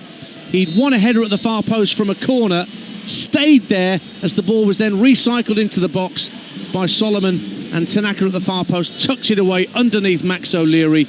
They've had other chances to add to their lead. Solomon denied when one-on-one by a great save from Max O'Leary. Just the odd fleeting moment for Bristol City going forward, but their attitude, approach, formation surely must change if they're to have any chance in this second half. But it is only at half-time at Ellen Road on TalkSport 2. Leeds United 1, Bristol City 0. I'm sorry, I'm just looking at the stats here and I'm kind of taken aback. 76% possession for Leeds United. They've had 11 shots, 4 on target. No shots, none on target, no big chances for Bristol City. They've been fairly anonymous in that first half. I have to say the expected goals of 1.17 for Leeds United feels very low given the proximity from which Tanaka scored his goal and the huge chance he missed moments after. I think that's an understatement. Certainly should have been 2. We'll talk about, though, Mickey, the brilliant start from Leeds. They've deserved to go in front. Great tempo, great intensity. Tanaka got his goal. He might well take the Premier League by storm next season and really kept calm to put Leeds in front. It was no less than they deserved. Yeah, well, Hugh, just start with those stats. I actually thought my Wi-Fi had froze when I looked at Bristol City's. I've got to be completely honest with you. But you're right. Look, to the game itself, they've just dominated Leeds. We said they'd come here and they'd enjoy themselves. They wanted to get that goal a little bit, but full credit. The movement of the front three has been fantastic. Tanaka, you just mentioned there in midfield, been absolutely outstanding. Thoroughly deserved to be in front. But as you said there before, it could be 2 or 3. Bogle's opportunity, Tanaka's header at the back stick. He just has to be a little bit braver in my eyes. I think if he just nodded towards the goal, he might take a little bit of a knock on his forehead from the post. But other than that, you can't criticise the performance. The only thing is they haven't got that second goal. But what are Bristol City doing? Honest to God, I mean, you've got a chance of securing your spot in the playoffs, and I know it's a difficult game. I think we're all in agreement there, playing against Leeds United. But show me something. Yeah. It's been poor. But you're a playoff side. I mean, it's not like you're a relegation-threatened side going away to Leeds United. You're 5th in the table. And the minimum you should be able to do is have a resolute defensive performance, put 10 players behind the ball, 1 up there, if you know what I mean, as an outlet ball, but certainly have the organisation that you need to stop Leeds basically doing whatever they want, and they haven't been able to stop them at all. Big question marks for Liam Manning now at half-time. What do you think he will take from that first 45 minutes, albeit, once again, sorry, Mickey, most of it negative? No, look, he's in that dressing room now, Hugh, and he's saying, look, as bad as we've been, lads, we're 1-0 down. We're still in this game. And he talked about staying nice and tight there, having 10 behind the ball. Well, look, you do that for the first 10 or 15 minutes when you're playing against a top side like Leeds United. But then as a manager and a coach, you're watching the game that I'm watching alongside Dan Sear. And I'm working out in my head, I'm thinking, right, okay, you've sorted out the pressure. The pressure's gone. The 15 minutes is gone. Now I've got to let my midfield players have a bit of freedom. Jason Knight and Marcus McGrain have got to get over that halfway line. If they start doing that, then Max Bird starts running forward. George Earthy down the left-hand side starts running forward. They get him behind. Naki Wells had that foot race with Rodon. He got him behind him. That's what they've got to try and do. And maybe this is one of the reasons why their away form's been so poor, because he's obviously thinking negative in his mind, Liam Mann, and thinking, right, OK, let's not lose the game first and foremost. But if we can win football matches away from home, it'll help us start to climb the table. But they've won 4 games away from home all season. That is not good enough. It feels like it's in their mind a little bit how bad they've been away from home. You know, you've got such a big carrot dangling in front of you in terms of reaching the top 6. You can't play with fear at Leeds United, despite the fact that they may well be, on their day, the best team in the league. You know, they need to offer us a lot more in that second half. Correct. I didn't think I'd be so disappointed. And actually, at times, just towards the break, they managed to get themselves up the pitch for a little bit of time, have the ball in the opposition's half for a little bit. They just haven't managed to do anything with it, per se, but they will need to sort that out, as I say, at half-time. I mentioned the miss from Tanaka. I mean, what's he done? He closed his eyes. He thought the post is going to try and tackle him. What's he done? Do you know what, Hugh? And he's probably had, you know, a minute instinct to think about that. And when you see that white post in front of you, you forget about the ball, let me tell you. Because I think he looks at that post and thinks, oh, wow, there's going to be claret all over my forehead here. And I think he just pulls his head back a little bit. And as he does that, the ball kind of guides its way towards that post rather than towards the goal. But it's a super ball towards the back stick, which he's found himself on a couple of occasions. That's where he got his goal from. And he's unmarked freedom of the city. You're right. On a couple of occasions at that back post. I mean, even early chances that came, it was Tanaka hanging out the back post, waiting for a free header, and they haven't assessed it. Yeah, completely right. I mean, the movement's been fantastic. But if you're a Bristol City midfielder, or if you're one of the centre halves, Hayden Roberts is, you know, he's had a bit of a bad time, because I'm still working out whether he's playing left back, left centre half, or left wing. He's getting twisted all over the place because the players in front of him are not working hard enough. And I'm talking about George Earthy. He's done it on one occasion. He's got to help back his track back. You've got to help your players out, because if you don't, that's why this Leeds United side are the top side. When they're in possession, they run 100%. But when they lose the ball, they get it back as quick as they possibly can. Not seeing that from Bristol City. Not a great half from the visitors. They trail by a 1-0. We'll be back with Mickey Gray and Ian Danta for the second half very, very soon. As it stands, Leeds are returning to the top of the table. It's Ayo Tanaka's tap-in, very well taken goal, which puts Leeds United in front at the break. Leeds United 1, Bristol City 0. EFL Live on TalkSport 2 with McDonald's. Order McDelivery on the McDonald's app and get reward points too. 18 plus participating restaurants. Delivery fees and terms apply. See mcdonalds.com. It's in here somewhere. He's looking for a car finance agreement from 2012. It's probably in a shoebox. He wants to see if he can claim thousands in compensation for missold car finance. He should just text DRIVE to 60777 and let mycarloanclaims.co.uk do all the work. For more information on our no-win, no-fee service, text DRIVE to 60777. My Car Loan Claims. mycarloanclaims.co.uk is a trading style of a lawco, an SRA-regulated law firm. CEF Live 2025 is the ultimate event in the electrical industry. 2 incredible days, packed with over 100 leading brands, showcasing all the latest innovations. Plus, you could win a brand new electric van worth over 45 grand and up to a grand's worth of free power tools every hour on the hour. It's all on the 5th and 6th of June at NEC Birmingham. This is an event you don't want to miss. Register now at ceflive.co.uk. CEF. Connect with the experts. When you're growing a small business, you need someone who understands the ins and outs. And whether you're a tailor or an accountant, you need the tools to succeed. With an HSBC small business banking account, you'll have free accounting tools and access to our business specialists, virtually or in person. Because whatever your small business looks like, we're with you all the way. Search HSBC Small Business Banking Account to get started. Subject to application, eligibility, credit check and T's and C's. Visit hsbc.co.uk for details. When you're setting up a new nest, starting your own flock, or they just keep on growing, get more time to pay with VeryPay. Buy now and pay up to 12 months later. And nothing to pay at checkout. Search VeryPay today. Very. Let's make it sparkle. Representative 44.9% APR variable. VeryPay credit provided subject to credit and account status by Shop Direct Finance Company Limited, 18+. Co-op members now get prices matched to Audi. Hold on, no way. Okay then, so Co-op members now get everyday essentials price matched to Audi. So sign up and start saving. Co-op, owned by you, right by you. Wasn't expecting that. Co-op member prices matched versus comparable products at Audi GB. Co-op membership required. Co-op Group food stores only. See co.co.uk/Audi price match. Feel the power and the glory. It's goal time. And he scored. It's a brilliant goal. Fired up and raring to go. EFL Live on TalkSport 2. The title's still to be decided. If Leeds get a win, then their destiny on final day is very much in their own hands. Peru, edge of the D, trying to work an angle, plays it into Firpo, across the face of goal, and Bogle couldn't tuck it away from right in front. Aronson for Leeds United, finds Solomon, just inside the area, left-hand side, goes for goal, pushed away by O'Leary. Solomon threads it up to the edge of the area. Peru lays it off to Aronson. Aronson takes the drive and it's blocked by the legs of O'Leary, and behind, back out to Solomon, left-hand side of the area. Gets a good ball to the far post, Tanaka! It had to come. It just had to come. And it's out, Tanaka. That's brave dance. Goalkeeper coming off his line. You may be thinking you're going to get one from the keeper, but he keeps his cool, keeps it low.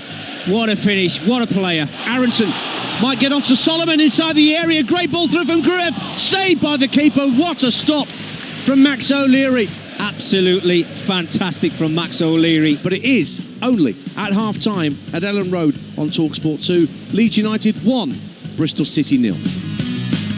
Yes, Aya Tanaka's 5th goal of the season puts Leeds United halfway towards returning to the top of the championship table on goal difference as they keep their pursuit of the championship title alive.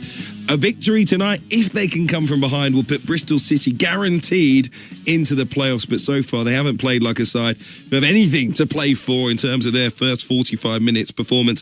Liam Manning will have to sort his side out for this big second half. It's coming for you very, very shortly here on TalkSport 2. In the meantime, if Leeds were to win the championship title, Burnley are making sure they're going to work for it. Both sides already promoted, of course, but the league title's still up for grabs. Yesterday, at the EFL Awards, our very own Adrian Clark caught up with the Burnley defender Maxine Stev, who was named in the Championship's team of the season. We'll hope just win the title, so we will see on next Saturday, but that's a great season, great achievement for everyone, so we are very happy about this, so that's a good achievement for everyone, yeah. How much have you enjoyed playing for Scott Parker with this amazing defensive record? It's just quite astonishing. Yeah, that's amazing. Honestly, that's a top manager. He has a great career about footballer, so he has great experience about high level.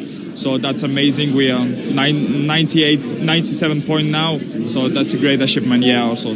What's it like in training? You know, is he drilling you for hour after hour after hour, because it doesn't come by chance or luck?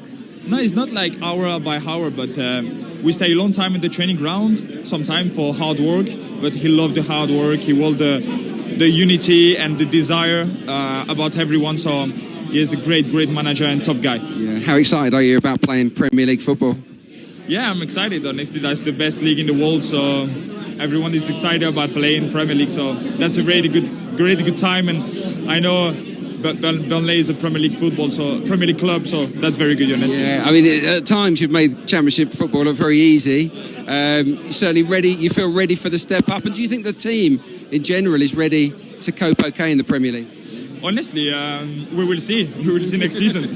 But everyone is ready to play in Premier League. And honestly, we have one of the best dressing room I never see. It's crazy. Everyone is a friend in the dressing room. So that's amazing. Yeah. Yeah. And what do you think is the secret to surviving in the Premier League? What is the secret? Yeah, I think it's just hard work. If everyone work for everyone, that's the key for me. It's just the basics about the foundation. So if we keep this mentality and the desire to work for everyone, that's a good key, yeah.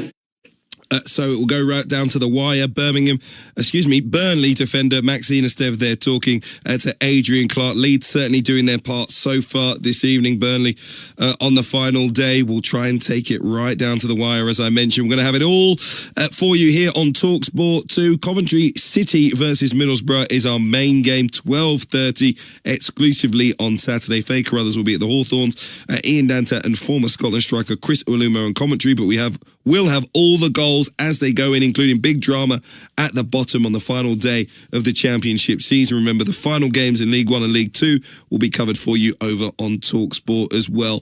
Plenty of big games to come this week as well. Barcelona against Inter Milan on Wednesday night on TalkSport in the Champions League semi-final first leg. Thursday, we will have Nottingham Forest versus Brentford here on TalkSport 2. And at 8 o'clock on TalkSport, Athletic Bilbao against Manchester United. Spurs against Bodo Glimt in the Europa League semi-final will be available on the TalkSport app. And we'll have Manchester City against Wolves in the Premier League on Friday, exclusively live on TalkSport. Okay, let's head back to Ellen Road. It's been a great atmosphere so far. The second half ahead of us. I wonder, Mickey Gray, who's there alongside Ian Danta, whether if you were Liam Manning, you'd be making changes at the break.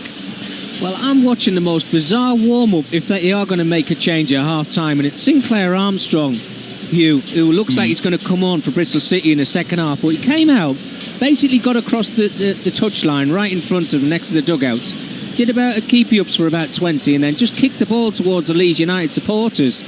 And that was his warm-up. So I'm not sure if he's coming on or not, but I'd expect a lot more from somebody if they are. I don't think he is, actually, because he's took his seat now in the dugout. But it's a matter of time before they make changes. So not exactly impressing on the manager that he should be coming on. Not. It was unbelievable. Would you make changes if you were Liam Manning? Yes, I would, whether it's to the personnel or to the system that he's playing, because this system's not working for them. Whether they go to a 4 at the back and help somebody out in midfield, maybe put another body in midfield, but it's just about willingness and players wanting to do the hard yards and do that extra bit of running. If they don't do that, this game can get away from them. So far, Leeds United cannot be stopped. You'd imagine the second goal, if it went to them, would be the nail in the coffin this evening for Bristol City. Will they turn things around live on TalkSport 2? I'll leave you for the second half with the former England defender Mickey Gray and TalkSport's Ian Danta. Thanks, you. Both sets of players back out. No changes from either manager at the turnaround. Leeds in all white will be kicking from right to left as we look halfway back in the main stand. So the Revy end to our left is where Leeds will be heading, as they love to do in the second half of games. Bristol City get us underway in this second half, wearing their chain strip of all black with a little bit of red trim, and they're kicking from left to right as we look towards the Norman Hunter end. The Bristol City travelling contingent are in the same stand as us, down to our far right-hand side in the paddock area of the John Charles main stand. I'll run you through the lineups in a minute, but the pattern of the first half is already being picked up in the second. Leeds in possession, right-hand side with Jayden Bogle, who had a great early chance to give Leeds United a goal within 5 minutes of the game starting, but just couldn't convert. But Tanaka did manage to get the job done. Tanaka, Bogle and Dan James were all named in the EFL Team of the Year at the EFL Awards last night. You just heard Adrian Clark chatting with Maxime Esteve at those ceremonies last night. Leeds play the ball into the area. Firpo with a drive, hits the goalkeeper. Follow-up from Lonzo, brilliantly kept out by O'Leary on the follow-up. And then a third shot saved by O'Leary, this time from Bogle. And it ends up being a corner at the Revy end. And Max O'Leary is on a one-man mission to keep the score down at Ellen Road, 1-0. Well, what about that? The movement was brilliant from Leeds United. The chance from Firpo was fantastic. The save from O'Leary, outstanding. The second one came from Nonto, who was bouncing up in the air, but he somehow gets his body up, palms it away, and then a third comes in. Wow, if his players were working like that, they might be all right. Corner kick sent in, headed away by Dickey for Bristol City, but Nonto will pick up the loose ball. And back to the centre circle where Bogle, who had the last of those three chances, denied by Max O'Leary's brilliance from close range. Somehow it's still just 1-0. What about that, Dance? I mean, look, you talk about your goalkeeper standing up and making the saves when he needs to. 3 in the space of, 6 or 7 seconds. Absolutely brilliant. He should be having a word with some of his players and say, right, OK, pull your sleeves up, and do exactly what I'm doing. I'm working my socks off to win the game here and get us in the playoffs. If the players are looking at that, they should react to it. Firpo heads the ball down, but McCrory wins it back. One of my first ever footballing memories as a little boy was Jim Montgomery making the most incredible double save for Sunderland in the FA Cup Final 73 from first Trevor Cherry and then Peter Lorimer. Well, O'Leary showing off. He's just made 3 saves from Leeds players in quick succession. Wasn't it fantastic? Absolutely brilliant. Made a very good save in the first half as well. So he's certainly on his game. Probably making saves that he doesn't want to make, Max O'Leary, but at least he's doing his job. He's an academy graduate at Bristol City as Max O'Leary. Made well over 160 appearances since his debut 10 years ago in the 15-16 season. Little push on McCrory.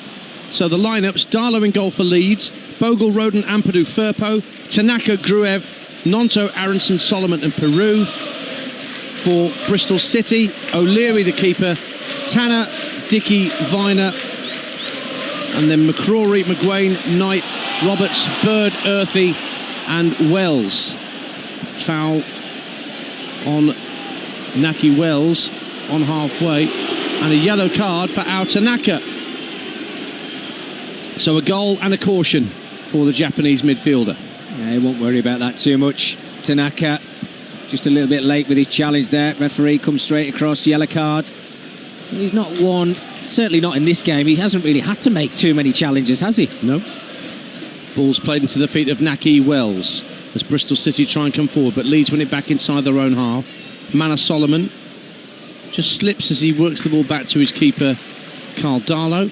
And Darlow can size up his options, plays the ball out left to Ethan Ampadu at the left-hand corner of his own penalty area.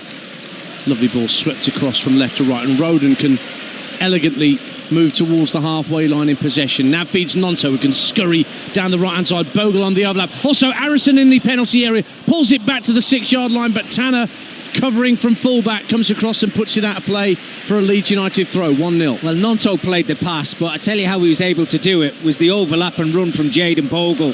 Ran from his own half, got past his wide player.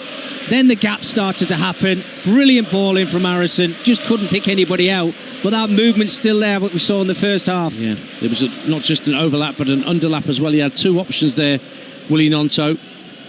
Picked the underlapping run of Brendan Aronson, but Bristol City repelled it. Nearly 5 minutes gone in the second half on your home of the EFL. TalkSport 2. Leeds United 1, Bristol City 0. And don't forget, you can call Jason Cundy and Jamie O'Hara from 10 o'clock on TalkSport, 03717 22 3344. Test Jamie and Jason's EFL credentials with your thoughts on this game this evening.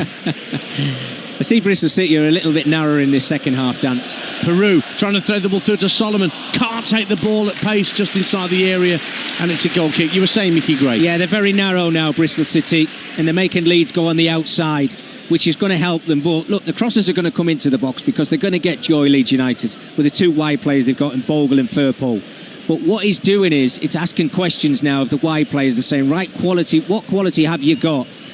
The problem Bristol City have got now is the 2 wing-backs are playing as full-backs, basically. It's a flat-back 5. They need to get them further up the pitch, and if they start to do that, when these Leeds United players start to tire a little bit, that's when they might get their joy. Jayden Bogle for Leeds United hooks the ball up to the halfway line. Aronson scrambling for possession, but Bristol City win it back. Jason Knight just inside his own half, tucks it back to Rob Dickey. That's a neat ball. Up to Hayden Roberts on the halfway line, looks up, and he plays it infield looking for Earthy, but didn't see the run that the Bulgarian Ilya Gruev made, and he comfortably wins it back for the home side. Yeah, it's a wrong pass, wasn't it? Wrong option.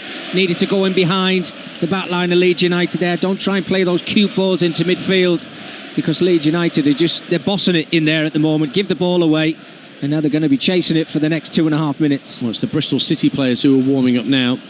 5 of them down beneath us towards the Revy end, including Sinclair Armstrong, who's putting a bit more effort into this warm-up than the one he was doing at half-time that got Mickey all wound up. Yeah, well. Mind you, he's just stood stock still as I'm saying that now. They all are. They're looking on, hoping that Bristol City can get the ball downfield, but it's Leeds who've won it back. 7 minutes gone in the second half. If you're just tuning into EFL live on TalkSport 2, Ian Dancer and Mickey Gray with you at Ellen Road. home of Leeds United, who are going back to the top of the table with this win. They go to Plymouth on the final day, whilst Burnley, who they will leapfrog into top spot with this win, they entertain Millwall, who've got designs on a playoff place themselves. Just one of the many either-ors that's going on Saturday lunchtime. We'll bring you all of that on TalkSport 2. Starts from noon. Mickey Gray will be calming Faker Ruthers as best he can at the Hawthorns, where West Brom are playing our beloved Luton. But our commentary again will be me and Chris Wellamo at the Coventry Building Society Arena. Two teams bidding for one of those final spots in the top six. Coventry, Middlesbrough. And as things stand, there will be two places up for grabs, because Bristol City are getting nothing here at the moment.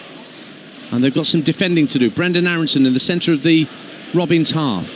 Lays it back to first Rodon, then Ampadu. Solomon always willing to pick the ball up deep, works it out to the left-hand side, the near side to us, and Junior Firpo.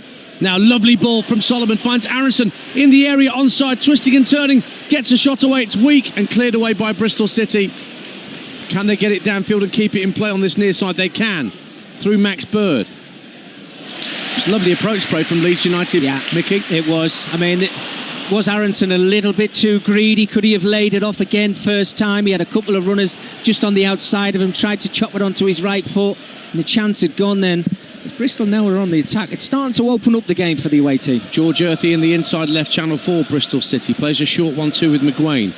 Then gives it back to Marcus McGuane, who got his first start against Leeds United in the reverse fixture, McGuane, at Ashton Gate back in the autumn. That was when Liam Manning had actually made his return to the ground after the tragic family circumstances that happened to him during the course of October. Jason Knight gives the ball out to George Tanner on this right-hand side, but there's no space for him to work in. Certainly couldn't make his way down that right-hand touchline. White lead shirts blocking his path. So it's back to Knight on halfway. Earthy starting to make a run through the middle, but holding court on the far left-hand side is Hayden Roberts. The crossfield pass won't reach him. It was well intercepted by Bogle, and then Tanaka lets the ball run across his body, protecting it from the attentions of Bird, and finds Junior Firpo. Strokes it along the deck up to Peru, just shy of the halfway line. Lovely turn from Joel Peru, and he plays a lovely ball through the centre for Willie Gnonto. Gnonto for 2-0! Never in doubt! What a ball from Joel Peru to split the Bristol City defence wide apart and put Wilfred Gnonto through one-on-one with Max O'Leary. And even though O'Leary made a brilliant triple save earlier in the half, nothing he could do to prevent Gnonto slotting it home at the Revy end and putting Leeds United 2-0 up and back on top. Leeds 2, Bristol City 0. Now they can settle the nerves and enjoy this evening, Leeds United. They've been working so hard to get this second goal. Probably thought it was going to come before the half-time break, but it's come now. And Wilfred Gnonto, absolutely brilliant. You see the run, you see the pass from Peru. Time to perfection. Gnonto, that little touch to get him inside the 18-yard area. He waits for O'Leary to come off his line, and he just slots the ball in the back of the net. Absolutely brilliant. This place is bedlam at the moment. Every flag in the stadium is just incredible. The atmosphere is brilliant. Leeds United, what a team. The free scarves that were on every seat are being waved around the heads once more. And Willie Gnonto has 2 in 2. Scored here against Stoke last time out in that 6-0 rout. And another one here, and that has prompted Liam Manning to make changes, and not just Sinclair Armstrong, who we mentioned before, but also Anis Mehmeti is going to be introduced. But we're back underway on TalkSport 2 with Leeds United 2 goals to the good. It's a slight injury for Ross McCrory on this near side, and he's just been spotted by the referee James Bell. And so Liam Manning will make the changes. I'm not sure whether Ross McCrory was one of those that was going to be withdrawn anyway. But Armstrong and Mehmeti are ready to be introduced, and the numbers are just being given to the fourth official, Anthony Backhouse, who will sort out the ons and offs in terms of numbers. McCrory, a bit of a walking wounded at the minute for Bristol City. Now he's got to make his way back into his own half, because here come Leeds United again. Nonto, who's just scored that second. Bogle making a terrific run on his outside. He feeds Jayden Bogle down the right-hand side of the box. What defending from Zach Viner to slide in, win the ball, get to his feet and bring it clear. That was very neatly done. Yeah, very cool from Viner. Had to time it perfect, and he did so. But the run again, he's just won it back. Bogle, his running tonight has been sensational. That's why he's in the team of the year. Yeah, he's been brilliant, Dan. He really has. And he's one of those fullbacks who he make an overlap, but he doesn't moan, he doesn't wave his arms around if he's not winning the ball. He just keeps making that run. Superb. So the changes for Bristol City. Sinclair Armstrong's going to come on for Naki Wells, and Mehmeti's going to replace Max Bird. So it's like for like in terms of positional switches. Armstrong's a centre forward like Wells, Mehmeti an attacking midfielder like Bird. So no real change to the system of Bristol City as things stand, but a different presence up front in Sinclair Armstrong, who came through the ranks at QPR, scored 4 goals in 60-odd appearances and cost Bristol City just over £2.5 million. Yeah, you're just wondering, Dance, whether they've actually made it too late now. You know, they could have done it when it was 1-0, give themselves a chance of maybe getting the ball into Leeds' half, and then Armstrong holding the ball up, bringing in the wide players to give them a better chance of getting that leveller. But now Leeds have got the second. I think Armstrong's going to be just chasing around. He's going to be chasing shadows. See these Leeds players now, the confidence is flowing through them. And they're not going to rush, they're going to be patient, they're going to bide the time and just wait for those chances. But what an evening this is at Ellen Road. Marching on together at full volume around us as Bogle, who scored 6 goals, we shouldn't forget, as well as creating a few assists. He's a good player, Dan. Sorry for jumping in, but you look at 3, 4, 5 of these Leeds United players, they can make the step up. They just need help. If Leeds spend wisely, they've got every chance of staying in the Premier League. Yeah, it's a big shout because it hasn't even started yet, but that's what they're going to have to do. And now that Bristol City find themselves 2-0 down, they'll know that only Burnley have conceded fewer goals than Leeds, 29.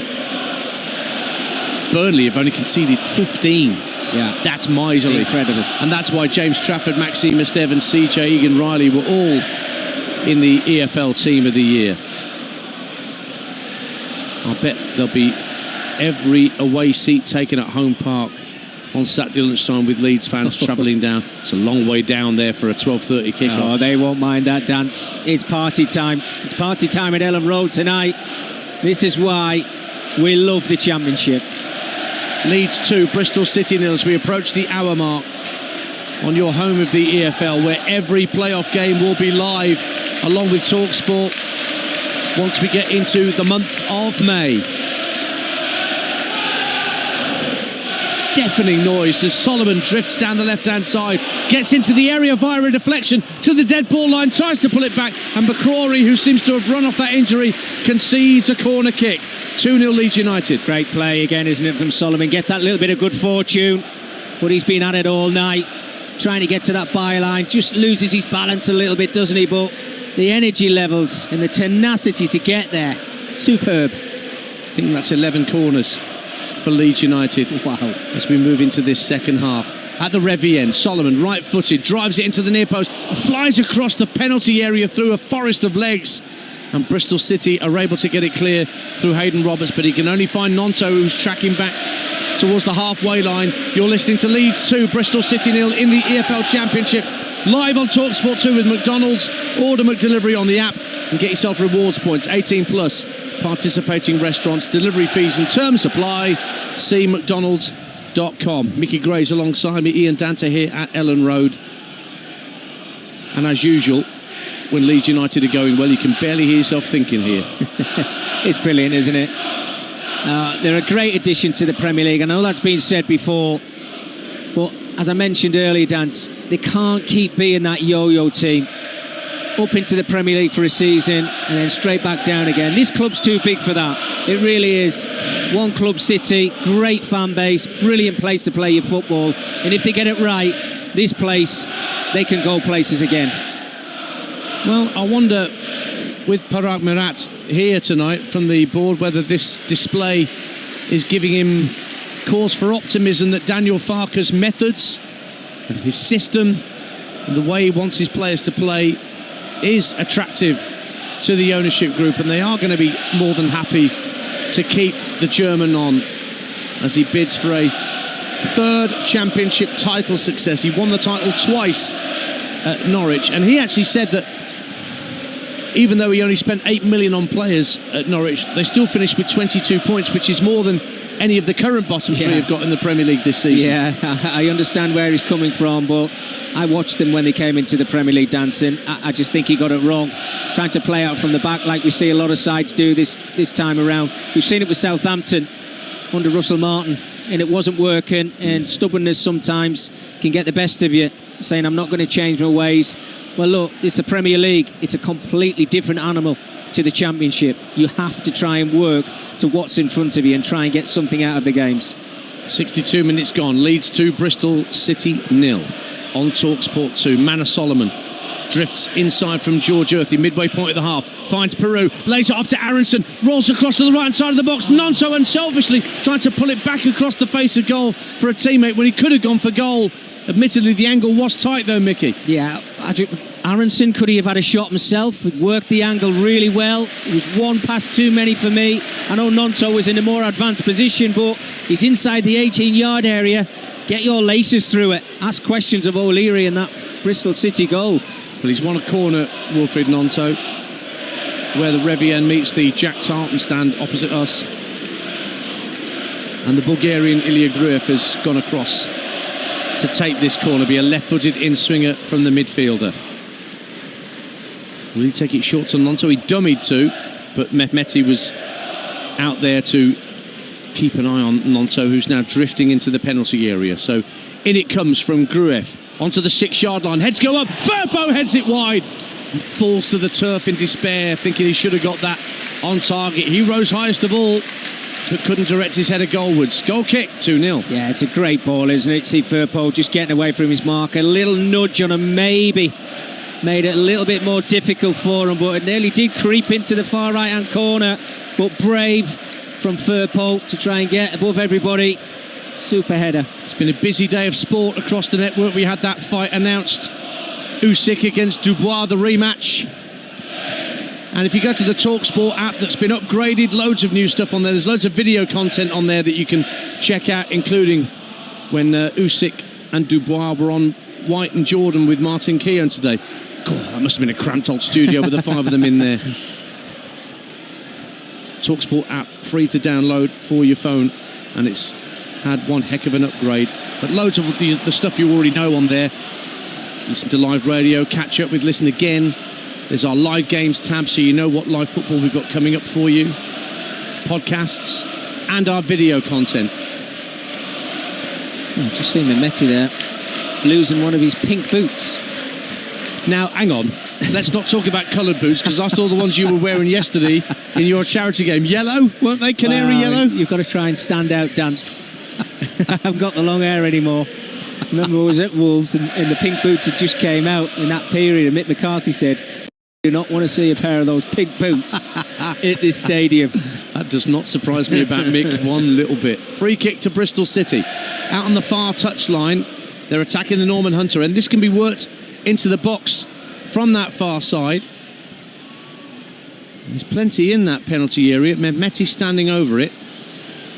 Earthy standing at the edge of the box. Centre halves are up from the back. Armstrong's an obvious target. Whipped in by Mehmeti to the far post, but it's over the head of McCrory, who was closest to it. And it goes behind after one bounce for a Leeds United goal kick, and the hosts stay 2-0 up as we approach the midway point of the second half on TalkSport 2. Yeah, I mean, they've not had many options, have they, from wide areas, Bristol City, to get that ball in the area, or should I say set pieces or corners. But when they do, it has to be better than that, doesn't it? You know, you're looking at the quality, no pressure on you, just put the ball into that 6-yard area. Well, it's got to be better than that. Mehmeti just came onto the field trying to impress his manager. That was poor. Still no shots, either off or on target, from Bristol City, whereas Leeds have had 17 attempts at goal, 8 on target, 6 big chances, according to the statistics I've got in front of me here, but it is only 2-0. But they are firmly in control. I guess 3 of those big chances came in that one block where Max O'Leary was so brilliant. He did, yeah. Forgot about that, didn't I? Solomon for Leeds, left-hand side, faced up by McCrory. Oh, lovely quick feet from Solomon. Darts away down the left-hand side, looks up, 4 to hit in the box if he can get the cross in. Now being held up by McCrory. It in right-footed. Bogle heads it back across the facing goal, over the head of Firpo. Aronson volleys it over the bar on the bounce from the corner of the 6-yard box. And another chance goes a-begging for Leeds United, 2-0. I mean, you talk about wide play. Mano Solomon is absolutely fantastic. You wait for the movement of your fullback. He tries to nick the ball, the little tic-tac away from his marker, and then what? He's not happy with that, so he pulls the ball back, tries to do it again, and then at the end of it puts a great ball into the box. It's pulled back towards that 6-yard area, and you're right, Bogle, Aronson just waiting there, just to nod the ball into the back of the net. Super play. Goal kick to Bristol City, thumped downfield by O'Leary. McCrory goes up for the header, but Ampadu there first with a strong header out for a throw-in on this near side. Adrian Durham's going to be hosting kick-off tomorrow night from Emirates Stadium. Regular updates of Arsenal's Champions League semi-final first leg against Paris Saint-Germain. And then we've got the first leg of Barcelona-Inter live on TalkSport 2 on Wednesday evening, before 3 games on Thursday. On TalkSport, you've got Forest-Brentford, their game in hand. Forest in the Premier League, they can go back third with a win at home to the Bees.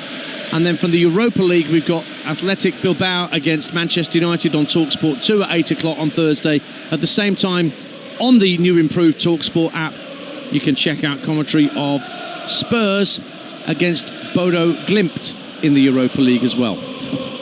What a week of football on TalkSport and TalkSport 2, Dance. We are spoiling you like the bloke with the chocolates. Right-hand side, Bogle for Leeds United. Oh, Nonto's in space, drifting out to the right-hand side. Early ball up to Peru at the edge of the area, being held up, rolls it across to Firpo. Firpo, just next to the D, gives it back to Gruev. Urged to shoot, tries to play a 1-2, comes out to Solomon. It's going to curl it goalwards. Does he? No, he gets too much on that. Right underneath it, and it went way over the top for a goal kick to Bristol City with just over 20 minutes to go at Ellen Road, 2-0. Yeah, he's always leaning back there, wasn't he, Solomon? Good play again from Leeds, from right-hand side, switched over to the left-hand side. See, Solomon was always trying to just look for that little half a yard, but when he got his head down to try and whip it, you could see his back. He leant back a little bit. That's why it went sky high over the top of the crossbar. So Leeds will be back on top, 97 points, same as Burnley, but they're 11 goals better off, plus 62 to Burnley's plus 51. And Leeds go to Plymouth on the final day, whilst Burnley entertain Millwall. You do not expect a goal swing in Burnley's favour, even though they put 5 in on Easter Monday. Leeds' destiny in their own hands in terms of the title. And they've defended well as McCrory tried to bring the ball down out the sky at the corner of the Leeds penalty area. Leeds have it back with Firpo. Slightly loose ball in field, but Gruev did so well to win it back. And what a ball threaded down the touchline for Mano Solomon, who's now charging at the Bristol City backline up to the edge of the area. Solomon gets into the box. He's still holding on to the ball, but he runs into Rob Dickey. Tried to do too much, but then Dickey's ball given away to Jayden Bogle, who got in front of Mehmeti. Down the right-hand side of the box for Leeds. Infield for Tanaka, urged to shoot. He's going to shoot, but it's straight at Max O'Leary, who can comfortably pat it down in front of him, and it stays 2-0 to Leeds United. Initially on the left-hand side, absolutely brilliant. The ball from Gruev down the left-hand side to Solomon. But when it goes over and they think you lost the ball, who's over there? Jayden Bogle, yet again. Mehmeti puts a ball into the box. It's way, way over the head of Sinclair Armstrong, who was really the only player in the box ready to receive it, and Mehmeti apologises for the overhit cross. Sam Bell's going to be on in a minute, another Bristol City Academy graduate, and also Scott Twine, who's been nursing a knee problem, and Liam Manning has been loath to use him too much. I think he wants to keep him for the playoffs, because if ever there was, get there first. Well, yes, that's true. As things stand, they'd still have work to do. They would stay in 5th, Bristol City, on 67 points, but you'd have Coventry on 66, Millwall 66, Blackburn 65, and even Middlesbrough 64 got a better goal difference than Bristol City, so they can get level if Bristol City were to lose to Preston on Saturday, and if Middlesbrough won at Coventry, they go above the Robins. So, oh boy, it's all to play for. It is dancing. Look, a performance like this, you don't know what it does to morale and momentum of your team. That's going to be 2 games in a row that they've lost. They're not playing well. They're not getting any shots on target. You're wondering where that goal's going to come from. Yes, they're in front of their home supporters. You'd expect more. And we already mentioned that Preston are not in great form. But it's the last day of the season. They should have had this done and dusted, Bristol City. They should have actually been in the playoffs already, but it's all still to do. And I've no doubt that proud Yorkshireman Paul Heckingbottom, he must be here tonight, or one of his Preston team will be here scouting what's going on. Might have picked up some pointers. Here's Nonto for Leeds, 2-0 up on TalkSport 2. Out to Junior Firpo, left-hand side. Lays it off to Tanaka at the edge of the centre circle. He runs forward 10 yards or so and then clips it out to Bogle on the far right-hand side of the field. Tanaka again. Lays it off to Joe Roden. Now Gruev picks it up. The Bristol City substitutions have to wait for a moment. Manor Solomon lets the ball come to him, then just tries to jink away from Ross McCrory. Ball up to the edge of the area.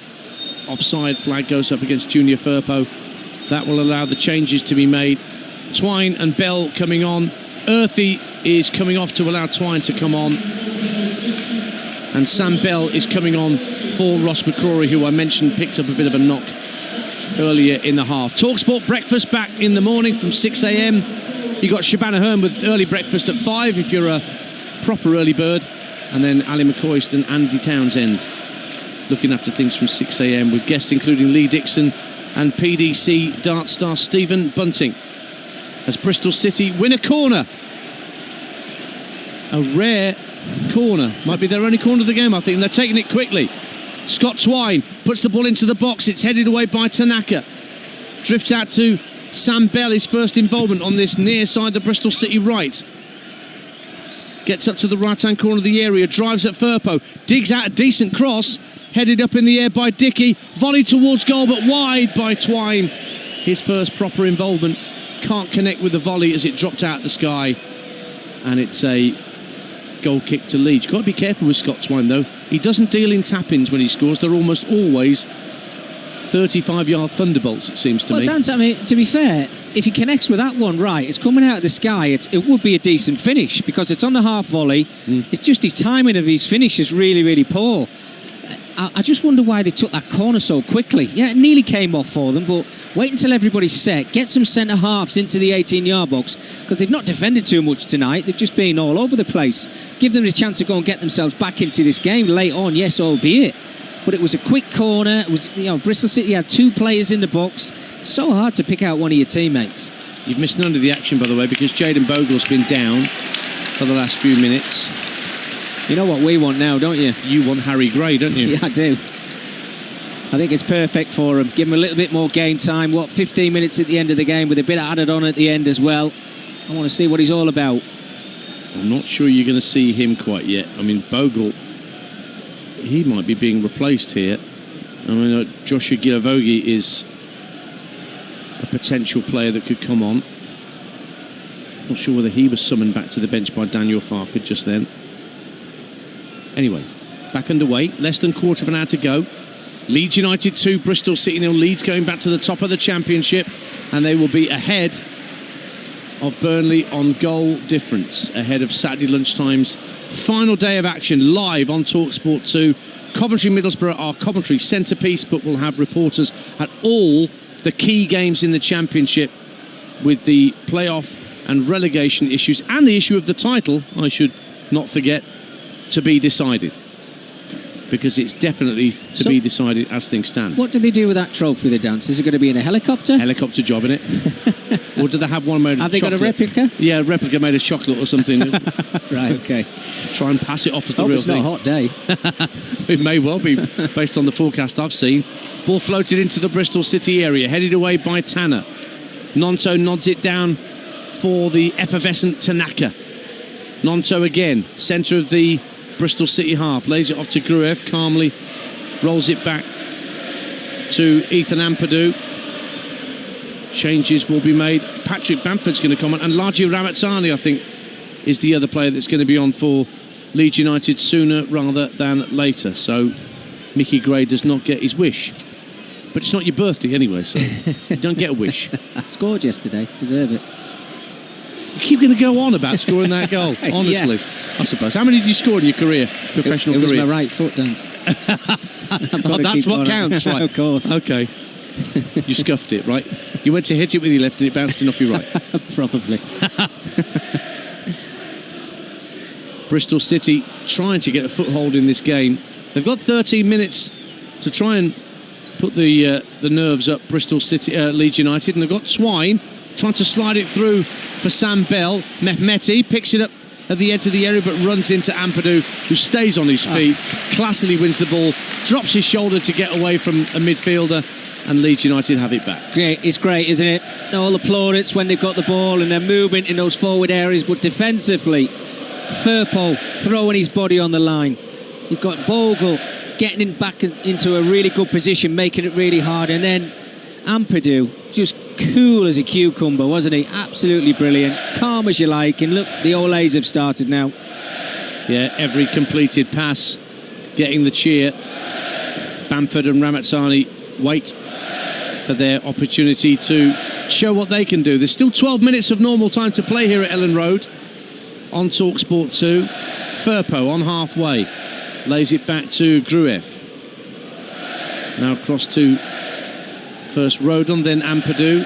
Ampadu keeps it away from Twine, and Gruev, still inside his own half, elects to go back to his centre halves, and yeah, the Leeds fans are going to cheer anything at this point. Yeah, they are. Yeah, and I think the players are reacting to it as well. You probably would have seen the ball go a little bit forward, quicker now, but because they can hear those Olays, they're enjoying it, aren't they? Wonder if the owner's joining in. I often wonder that, you know, in these sort of, did the owners join in with the Mexican wave, the Olays, all that, or they just sit there on their hands? Probably if they're winning, dance, I'm sure he would be. Peru trying to get onto a loose ball on the halfway line. They're streaming forward in white. Here's Nonto up to the edge of the area. Brilliant challenge by George Tanner, who went to ground at the 18-yard line and made a superb stop to prevent Nonto getting through. McGuane lays it back to Tanner. Back for O'Leary. He's got to take a touch right in front of his own goal. Manages to smuggle it out to Bell. And that's a good ball from Sam Bell, intended for Twine on halfway. But Gruev just slid across the pitch and diverted it out of play for a Bristol City throw. So Patrick Bamford about to make his 16th substitute appearance of the season.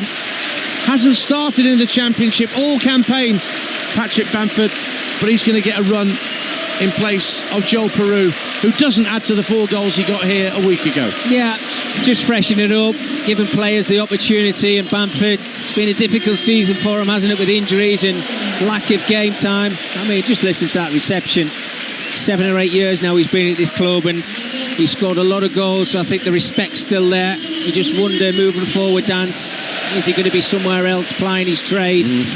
But he gets his chance now, doesn't he, which is nice to see. And the other change is Willie Nonto, who scored the 2nd goal tonight for Leeds, coming off, and another diminutive attacking player, Laji Ramazzani, who arrived from Almira in the summer. He gets a few minutes to show what he can do. 4 goals in the Championship for him. He can play on either side of that 3 behind the 1 for Leeds United, and he's gone out to the right-hand side that Nonto was occupying. Throw into Leeds, bang on halfway. 10 minutes to go on TalkSport 2. Leeds United 2, Bristol City 0 on EFL Live in the Championship. Over on TalkSport at 10 o'clock, it is the Sports Bar with Jason Cundy and Jamie O'Hara, taking your calls after a busy weekend. Firpo for Leeds United, in the box, left-hand side, across the face of goal, and Ramazzani's first touch is to make it 3-0. Brilliant run and ball across from Junior Firpo, and the little Belgian stole it at the far post to seal the points on a party night at Ellen Road when they drive back to the top of the Championship table with another convincing win in front of their own supporters. Huge delight at Ellen Road. Ramazzani makes it Leeds 3, Bristol City 0. Well, it's absolutely fantastic. It's the exact reaction you want from a player who's been on the bench and come onto the pitch. But you set things up, Dance, in a training session, and it was absolutely perfect. Ball goes into midfield. You've got your full-backs getting in behind the back line of Bristol City. He's on the run, and first time he just looks up and he whips that ball to that far stick. It's so easy for Ramazzani. He's just got to make good contact with it, and he knows he's scoring. It's absolutely superb, and it's all that Leeds United deserve tonight. He's been starved of minutes, really, largely Ramazzani. Last goal was in January against Sheffield Wednesday, but he couldn't miss. But he had to get himself in the right position not to miss, and his positional sense at that far post was outstanding. Well, Dance, that's 92 goals Leeds United have got now, and every other accolade and every target they've reached. They've got a chance of 100 points next week against the Plymouth side, who are down and out, only still in the league because of goal difference, but it's about 14 or 15 goals they need. You just wonder whether Leeds United turn it on and the manager says to them, well, go and try and get 100 goals. Well, the Leeds record is 98 goals for a season. That was back in 1927-28. So it's a little while ago. Yeah. Who's to say that they can't do it? The firepower that they've got and the movement and the way they've approached this game. Firpo now defending at the other end, having set up that third goal. Protects the ball from Sam Bell, works it down this near touchline to Solomon, who he turned it infield and gave it straight to Jason Knight. Across to Scott Twine. Now McGuane in the centre of the Leeds half. As Bristol City desperately look for some sort of consolation from this game. Tanner will swing across him from the right-hand side. Ampadu stoops to head clear for Leeds United. 6 minutes of normal time to play on TalkSport 2. Leeds 3, Bristol City 0. Down the left-hand side, Mehmeti finds Hayden Roberts. Ball into the box looking for Twine, but before he thought he was going to get his foot on the ball, it was thumped clear away from him by Joe Rodon. And then Bristol City keep possession on the left-hand side. It's worked infield to Jason Knight. Knight will give it back. We are going to see more changes, and Joshua Gilavogi, big centre-back's going to come on, and Matteo Joseph as well, for another bit of firepower for Leeds to add up front. But they've got some defending to do here. Roberts for Bristol City finds Bell with his back to goal at the edge of the D. Flicked out to the right-hand corner of the box, and Scott Twine. Twine's going to go for goal. That one's well over by about 3 or 4 yards for a Leeds United goal kick away to our right. And this should mean that the changes will be made before Carl Darlow gets the ball back into play. And it's going to be Brendan Aronson, who I think has won back the hearts of Leeds United fans after leaving in somewhat sour circumstances initially, but coming back to the club after a loan spell. I think his industry and his energy has got people back on side. And Autanaka comes off to allow Joseph to come on. So they've taken off a defensive midfielder and thrown on an extra forward. Yeah, they want more goals here, Mickey Gray, I reckon. I was just having a look at how long was left after I came up with that statement of trying to get 100 goals, and there was 7 or 8 minutes. Who's to say that they're not going to get more goals tonight, Leeds United? I'm sure they would actually love to get 1 or 2 more. It's going to be difficult for them, but you're right, it just shows the strength of the squad, the players that they're bringing off the bench. Everybody wants to get involved, and look, they're going to go for it.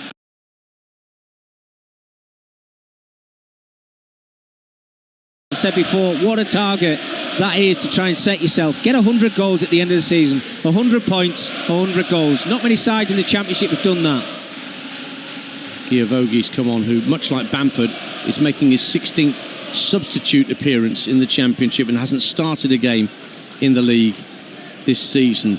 Normally a centre-back, but it looks to me like he's playing in Tanaka's position in front of the back four. Receives it now and gives it back to Joe Rodon. Less than 4 minutes to play. Firpo for Leeds United.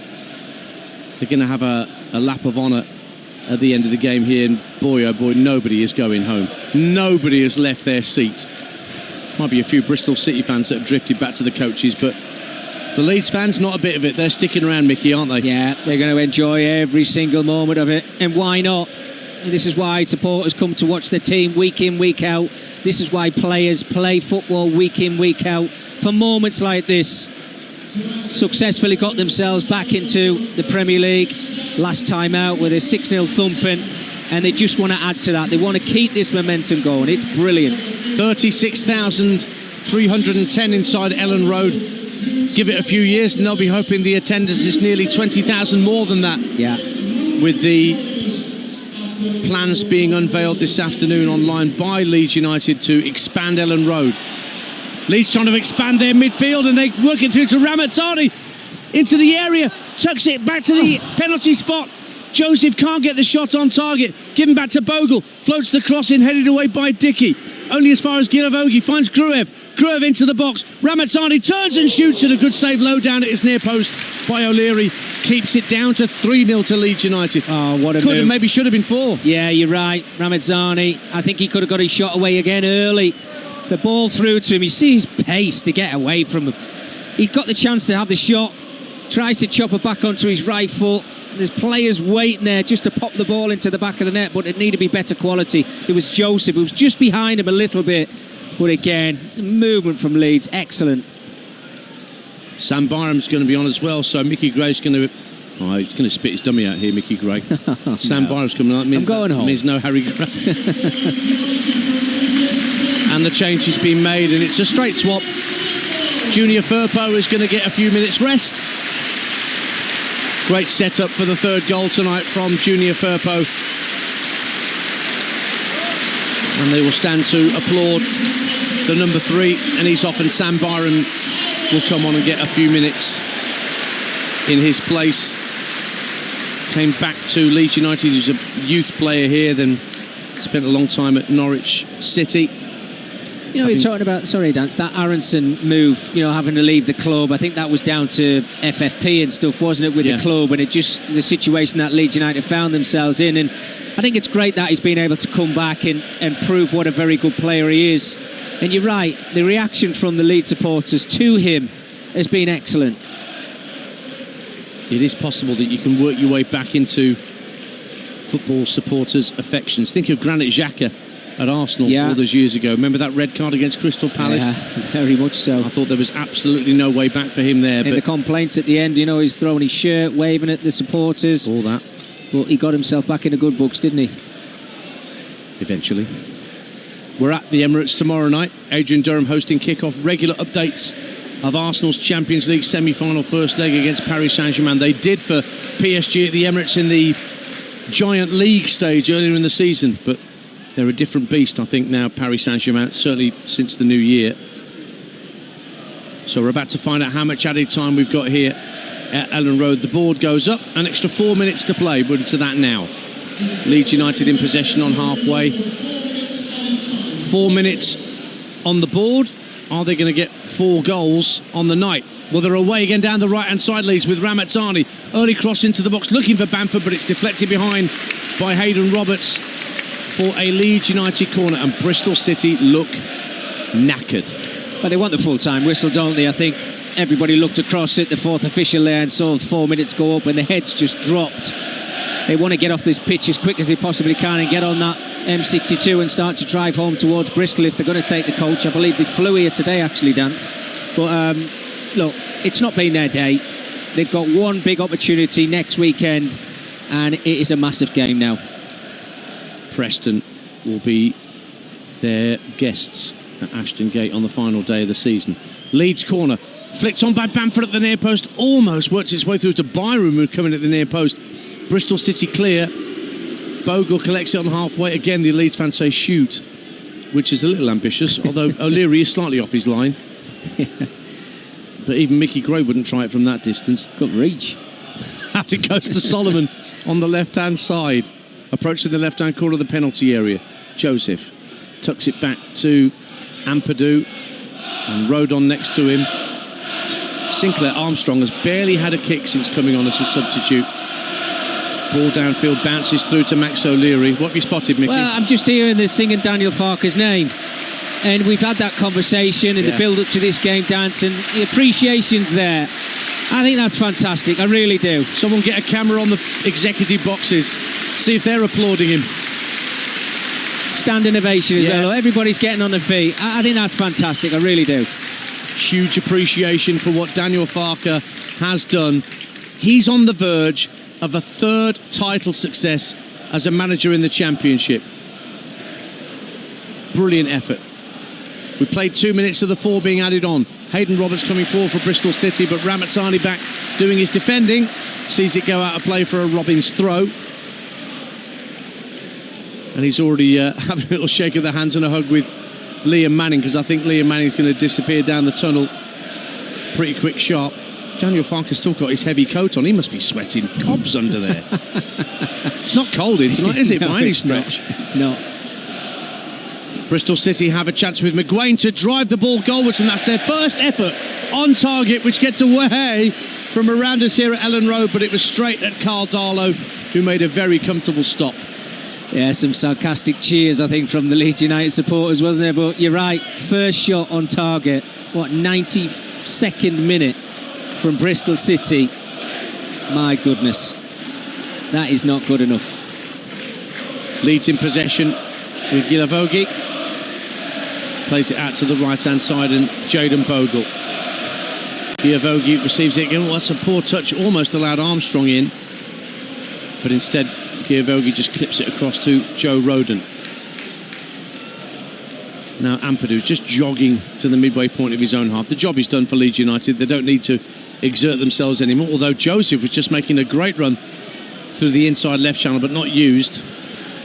And here's Grueff instead. Still making those runs, Dance, aren't they? There's another one. Well, Ramazzani's making a run through the middle, picked up by Grueff, brings it down and fires it left-footed. Wow. What a brilliant fourth goal to set the seal on another magical night at Ellen Road.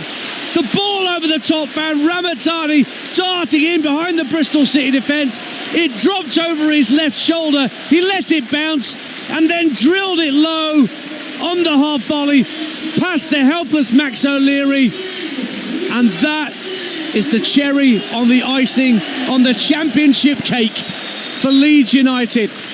Leeds 4, Bristol City 0. Superb, absolutely superb.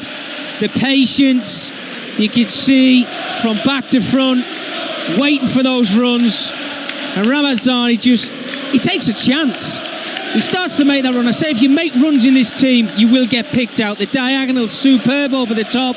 His first touch is outstanding, and the second one even better. Just fires it low, right into the bottom corner. Gives O'Leary absolutely no chance. And I count that now 93 goals, Dance. Dead right. The first touch with his right foot was sensational. It's been a sensational night for Leeds United. They go back to the top of the Championship in style as they go goal crazy once again. 10 goals in their last 2 home fixtures, 4 here tonight against a Bristol City side whose destiny is still not sure. They can still make their way into the playoffs if they get the win against Preston at the weekend. But here tonight, Leeds United put them to the sword. Al Tanaka with the first goal as we approach the midway point of the half. That was the score at half-time, 1-0. Willie Gnonto fired home a second 10 minutes after the restart. And then 2 goals in the last 10 minutes from substitute Largi Ramazzani set the seal on another brilliant night for Daniel Farke, and that must have impressed those from the Leeds United ownership group who've travelled across to speak to him and wallow in these celebrations as the Leeds players prepare for their lap of honour at Ellen Road. A night of celebration, a night where they've got themselves back to the top, and their title destiny is still very much in their own hands. Full time at Ellen Road. Leeds United 4, Bristol City 0. Well, Leeds United and their fans will be celebrating long into the night. They did it last Monday. Why not do it again after their final home game? Willie Gnonto out in the middle of the pitch showing us his best moves. They're absolutely buzzing. They're 3 points away from the Championship title now, Mickey. They got the job done in style tonight. Really positive in that second half, and it felt like they were playing on cloud nine. Well, Hugh, I have to say, from start to finish, it was a professional performance, and it was absolutely fantastic. I think we've seen a gulf in quality from Leeds United to Bristol City, and we're talking about the top of the Championship. That's how good you have to be to get promoted, and Bristol City are now sweating next weekend as to whether they're going to finish in one of those playoff positions. That's how big this difference was. It was absolutely superb from the home team today. It's ridiculous in terms of what that result does for Bristol City. I said before the game, you don't want to lose 3 or 4-0. 4-0 defeat is exactly what Bristol City got. It means their goal difference is now +4, Mickey. It's exactly the same as Coventry's. Blackburn's is +5 at the moment. 67 points for Bristol City, who are 5th. 66 for Coventry in 6th. Millwall in 7th. And 65 points for Blackburn. They can still be caught by Middlesbrough, who have a goal difference of +10, who are on 64 points as well. You're giving me a cold sweat thinking about all the ramifications ahead of Saturday lunchtime. I'm not going to be able to keep up with all of this.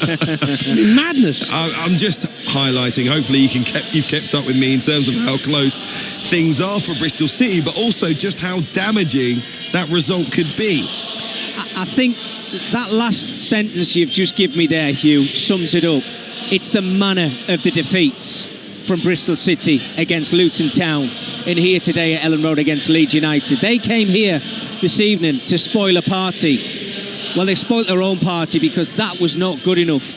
The 92nd minute, your first shot on target, is really, really poor. And I know we want to try and big Liam Manning up for the job that he's done at Bristol City, but if you want your club to get into those playoff spots on the final day, you have to be better than that. I just hope that they've left something in the tank in front of their home supporters against Preston to put on a show, because if not, you just mentioned the sides behind them: Coventry, Millwall, Blackburn, Middlesbrough. They're waiting in bated breath to leapfrog them and go into those playoffs. But they just never got going tonight, Hugh. They really didn't. He didn't really change anything up. The first half was really poor. You think it couldn't get any worse. It was too easy for Leeds to get in behind and break them down. And at the end of the game, the final 15 minutes, Leeds made changes. They just freshened things up, and they just took them to the sword. Absolutely I should just mention, Hugh, that they've put a promoted 2025 little podium on the pitch.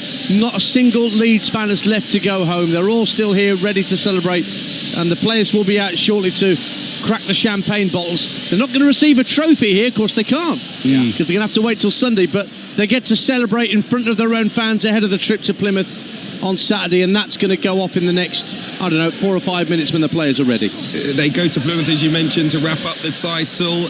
Burnley will host playoff-chasing Millwall on the final day. You'd expect Leeds to get the job done, especially on the evidence of tonight, Mickey. Yeah, and as I said to you, it's crazy to think like this, but as a player and a manager, I talked about the goals that Leeds United got tonight, which takes them to 93. They've got a chance of 100 points. And the quality that they've got, Leeds United, they can go and play against Plymouth and they can score 7 goals. And that would be absolutely brilliant. They could have 100 goals, 100 points. And as I mentioned in commentary, there's not many sides have done that in the Championship, and it's something that doesn't get forgotten. And this Leeds side have got the quality to go and score 7 goals, so Plymouth have to be on their guard. Daniel Farker got a standing ovation as well at the end of the game. Really important message sent to the hierarchy of Leeds United, who were present inside Ellen Road tonight.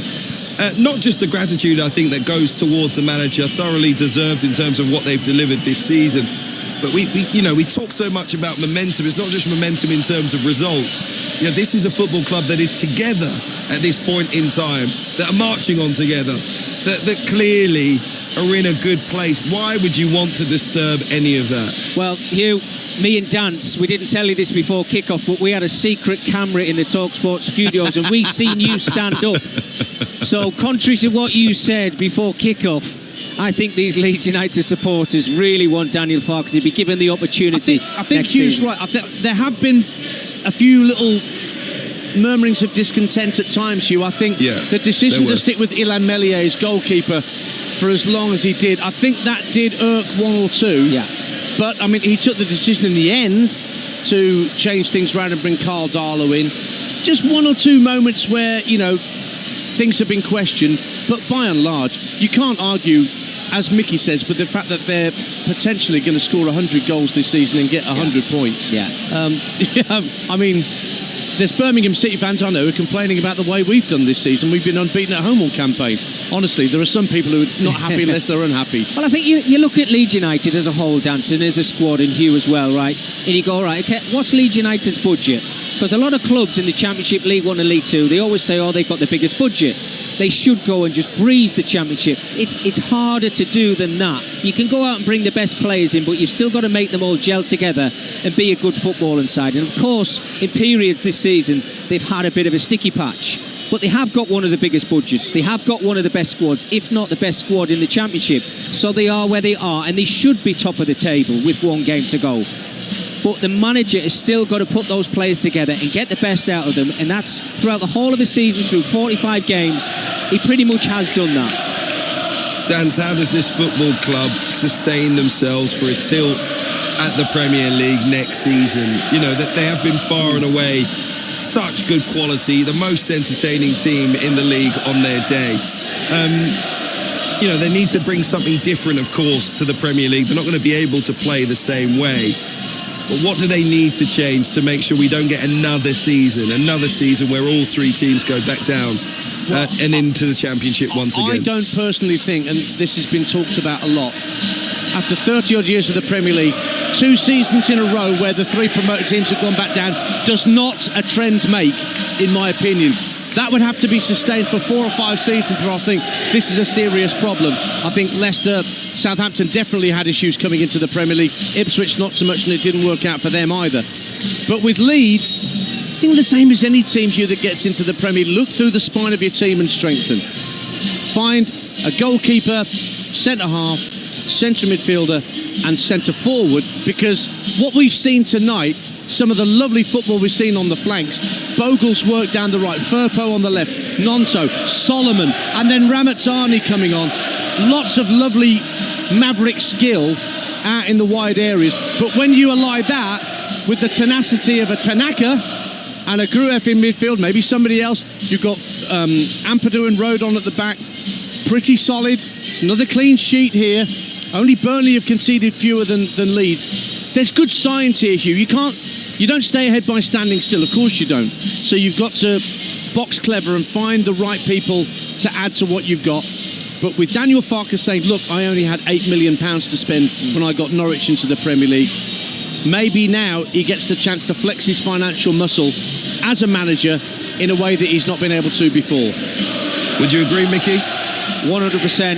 I think Dance has hit the nail on the head, and when you look at his Leeds team, and you know, we give them the plaudits throughout the season and in tonight's performance, Hugh, but goalkeeper is an issue. As well as Caldalo's done, I don't think you'd look at him and say Premier League goalkeeper. With the greatest respect, I look at Rodon and I look at Ampadu. Are they centre-halves that you'd rely on week in, week out in the Premier League? Not in my eyes. The scouting, there's nothing that wrong with the scouting when you pick up Ao Tanaka for £3.5 million. Exactly. From Fortuna Dusseldorf. You know, that's good scouting. And there's enough bad scouting around in football at the minute. Yeah. I can't believe that Victor Gyökeres was under so many Premier League clubs' noses at Coventry and playing brilliantly. And then he goes to Sporting Lisbon. Oh, and then we suddenly discover Victor Gyökeres. How blind are some of these scouting systems? They don't know a thing. But you've got to credit managers, scouting teams, chief executives when they get it right, and with players like Tanaka, they've got it right. Now there's an announcement being made here, Hugh. They're about to welcome the Leeds United players back onto the pitch. As I mentioned, there's a plethora of bottles of champagne just resting on the turf next to a promoted 2025 plinth right next to the centre circle, and out come the players, starting with Carl Darlow and Ilan Meslier, actually. Oh, that's a nice response for Meslier. And they're coming out in squad order. So after Ilan Meslier comes Jayden Bogle. Another excellent performance from him tonight. Junior Firpo, who set up the third goal tonight, he gets a round of applause. Ethan Ampadu, the skipper, the Welsh international, gets better and better every time I see him. Thought he was a defensive midfielder. He's making a proper go at centre-half. Pascal Strike, who's not available at the moment through injury, he comes out the tunnel He's full kit. He's full kit. He's not playing, but he's full kit. Joe Rodon, another Welsh centre-half for Leeds United. He comes out the tunnel to get a round of applause. Dan James is here, another player unavailable. Wow, listen to that roar for another Welshman as part of this Leeds squad. Got his kit on as well, Dan. He has. They've had the memo, haven't they? They've all had the memo. Joe Rothwell on loan from Bournemouth, just struggling a little bit with injury, but he gets a round of applause as he comes out the tunnel. Patrick Bamford, who came on as a sub this afternoon. Well, look, he's not scored this season, but the Leeds fans don't care. He's still a hero for what he's done in the past for the club. The man who scored 4 goals against Stoke on Easter Monday, Joel Peru, didn't score tonight, but again, he worked hard, didn't he? Yeah, he certainly did, Dan. I think what's nice as well, I know the players are coming out very quick here.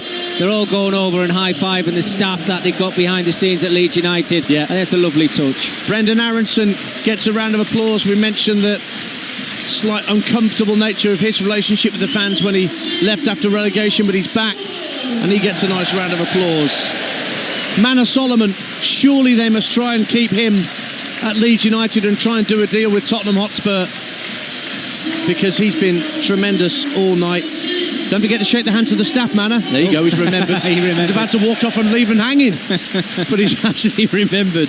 Laji Ramazzani, 2-goal hero tonight, his first goal since January. He comes on for Leeds United, the young Belgian. Matteo Joseph, maybe not got the goals that we might have expected, Mickey, at the start of the season, but another important contribution. Yeah, absolutely. I think he brings something different to Leeds. He's got that physical presence as well, hasn't he? And they're going to need that. They're going to need to change it up next season. Alex Kearns, the third choice goalkeeper. He's got no gloves on. Doesn't need them, really. He was on the bench tonight, but not needed. He's straight over to the staff to give him high fives. Next up is, well, listen to this. Ao Tanaka gets arguably the biggest cheer of all. Oh, well, listen to that. I mean, it's fantastic, isn't it? You can imagine what this is doing for the players as well. Everybody gets that little moment. It's huge. Joshua Giavogi, who came on as a substitute late on, he thunders out of the tunnel at full pelt. Followed by Sam Byram. He got a few minutes tonight as well. Back at Leeds United.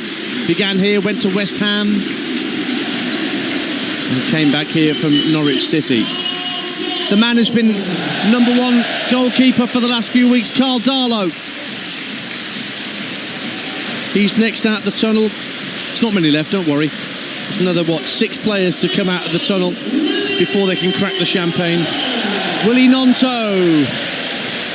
Smashing goal that he scored tonight. How effective can he be back in the Premier League? We've seen him there before. Yeah, he's a bit more experienced this time around, Dance, isn't he? I'm sure he'll be given his opportunity. Whether he's going to be an impact player off the bench or not is only down to him. Isaac Schmidt is next up, coming out the tunnel.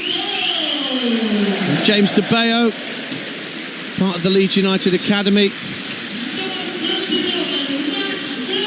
And James De Bayo's a bit slow coming out the tunnel. And that's why Max Wober's actually beaten him to it. There's no sign of James. Max Wober, again, an injured player at the back. Sam Chambers from the academy. He comes out to jog towards the staff and give him his appreciation.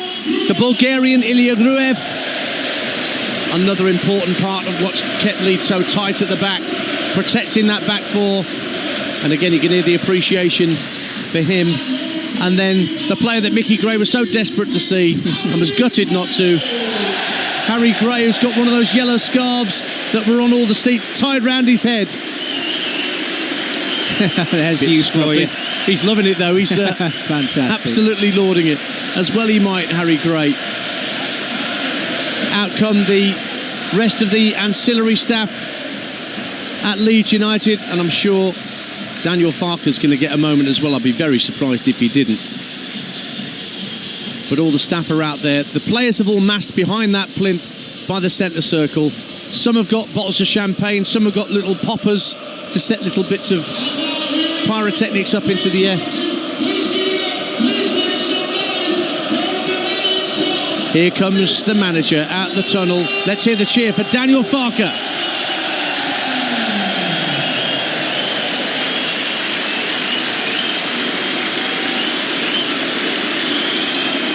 A very, very likeable man. He's very easy to talk to from our perspective as broadcasters and journalists. Never ducks a question. Quite shy, I would say, in some respects, but gets the job done. And congratulations to him, Mickey. And all the appreciation going to his staff, which is nice to see. And also, just for you, Dance, he's took his jacket off. He has. Well, it was a bit, I'm amazed he kept that on for as long as he did. So marching on together once again is pumped through the PA system. Farke goes to join his players at that little plinth next to the centre circle on the halfway line. And the scarves go up around us once more at this famous old football stadium that's about to get a bit of a makeover.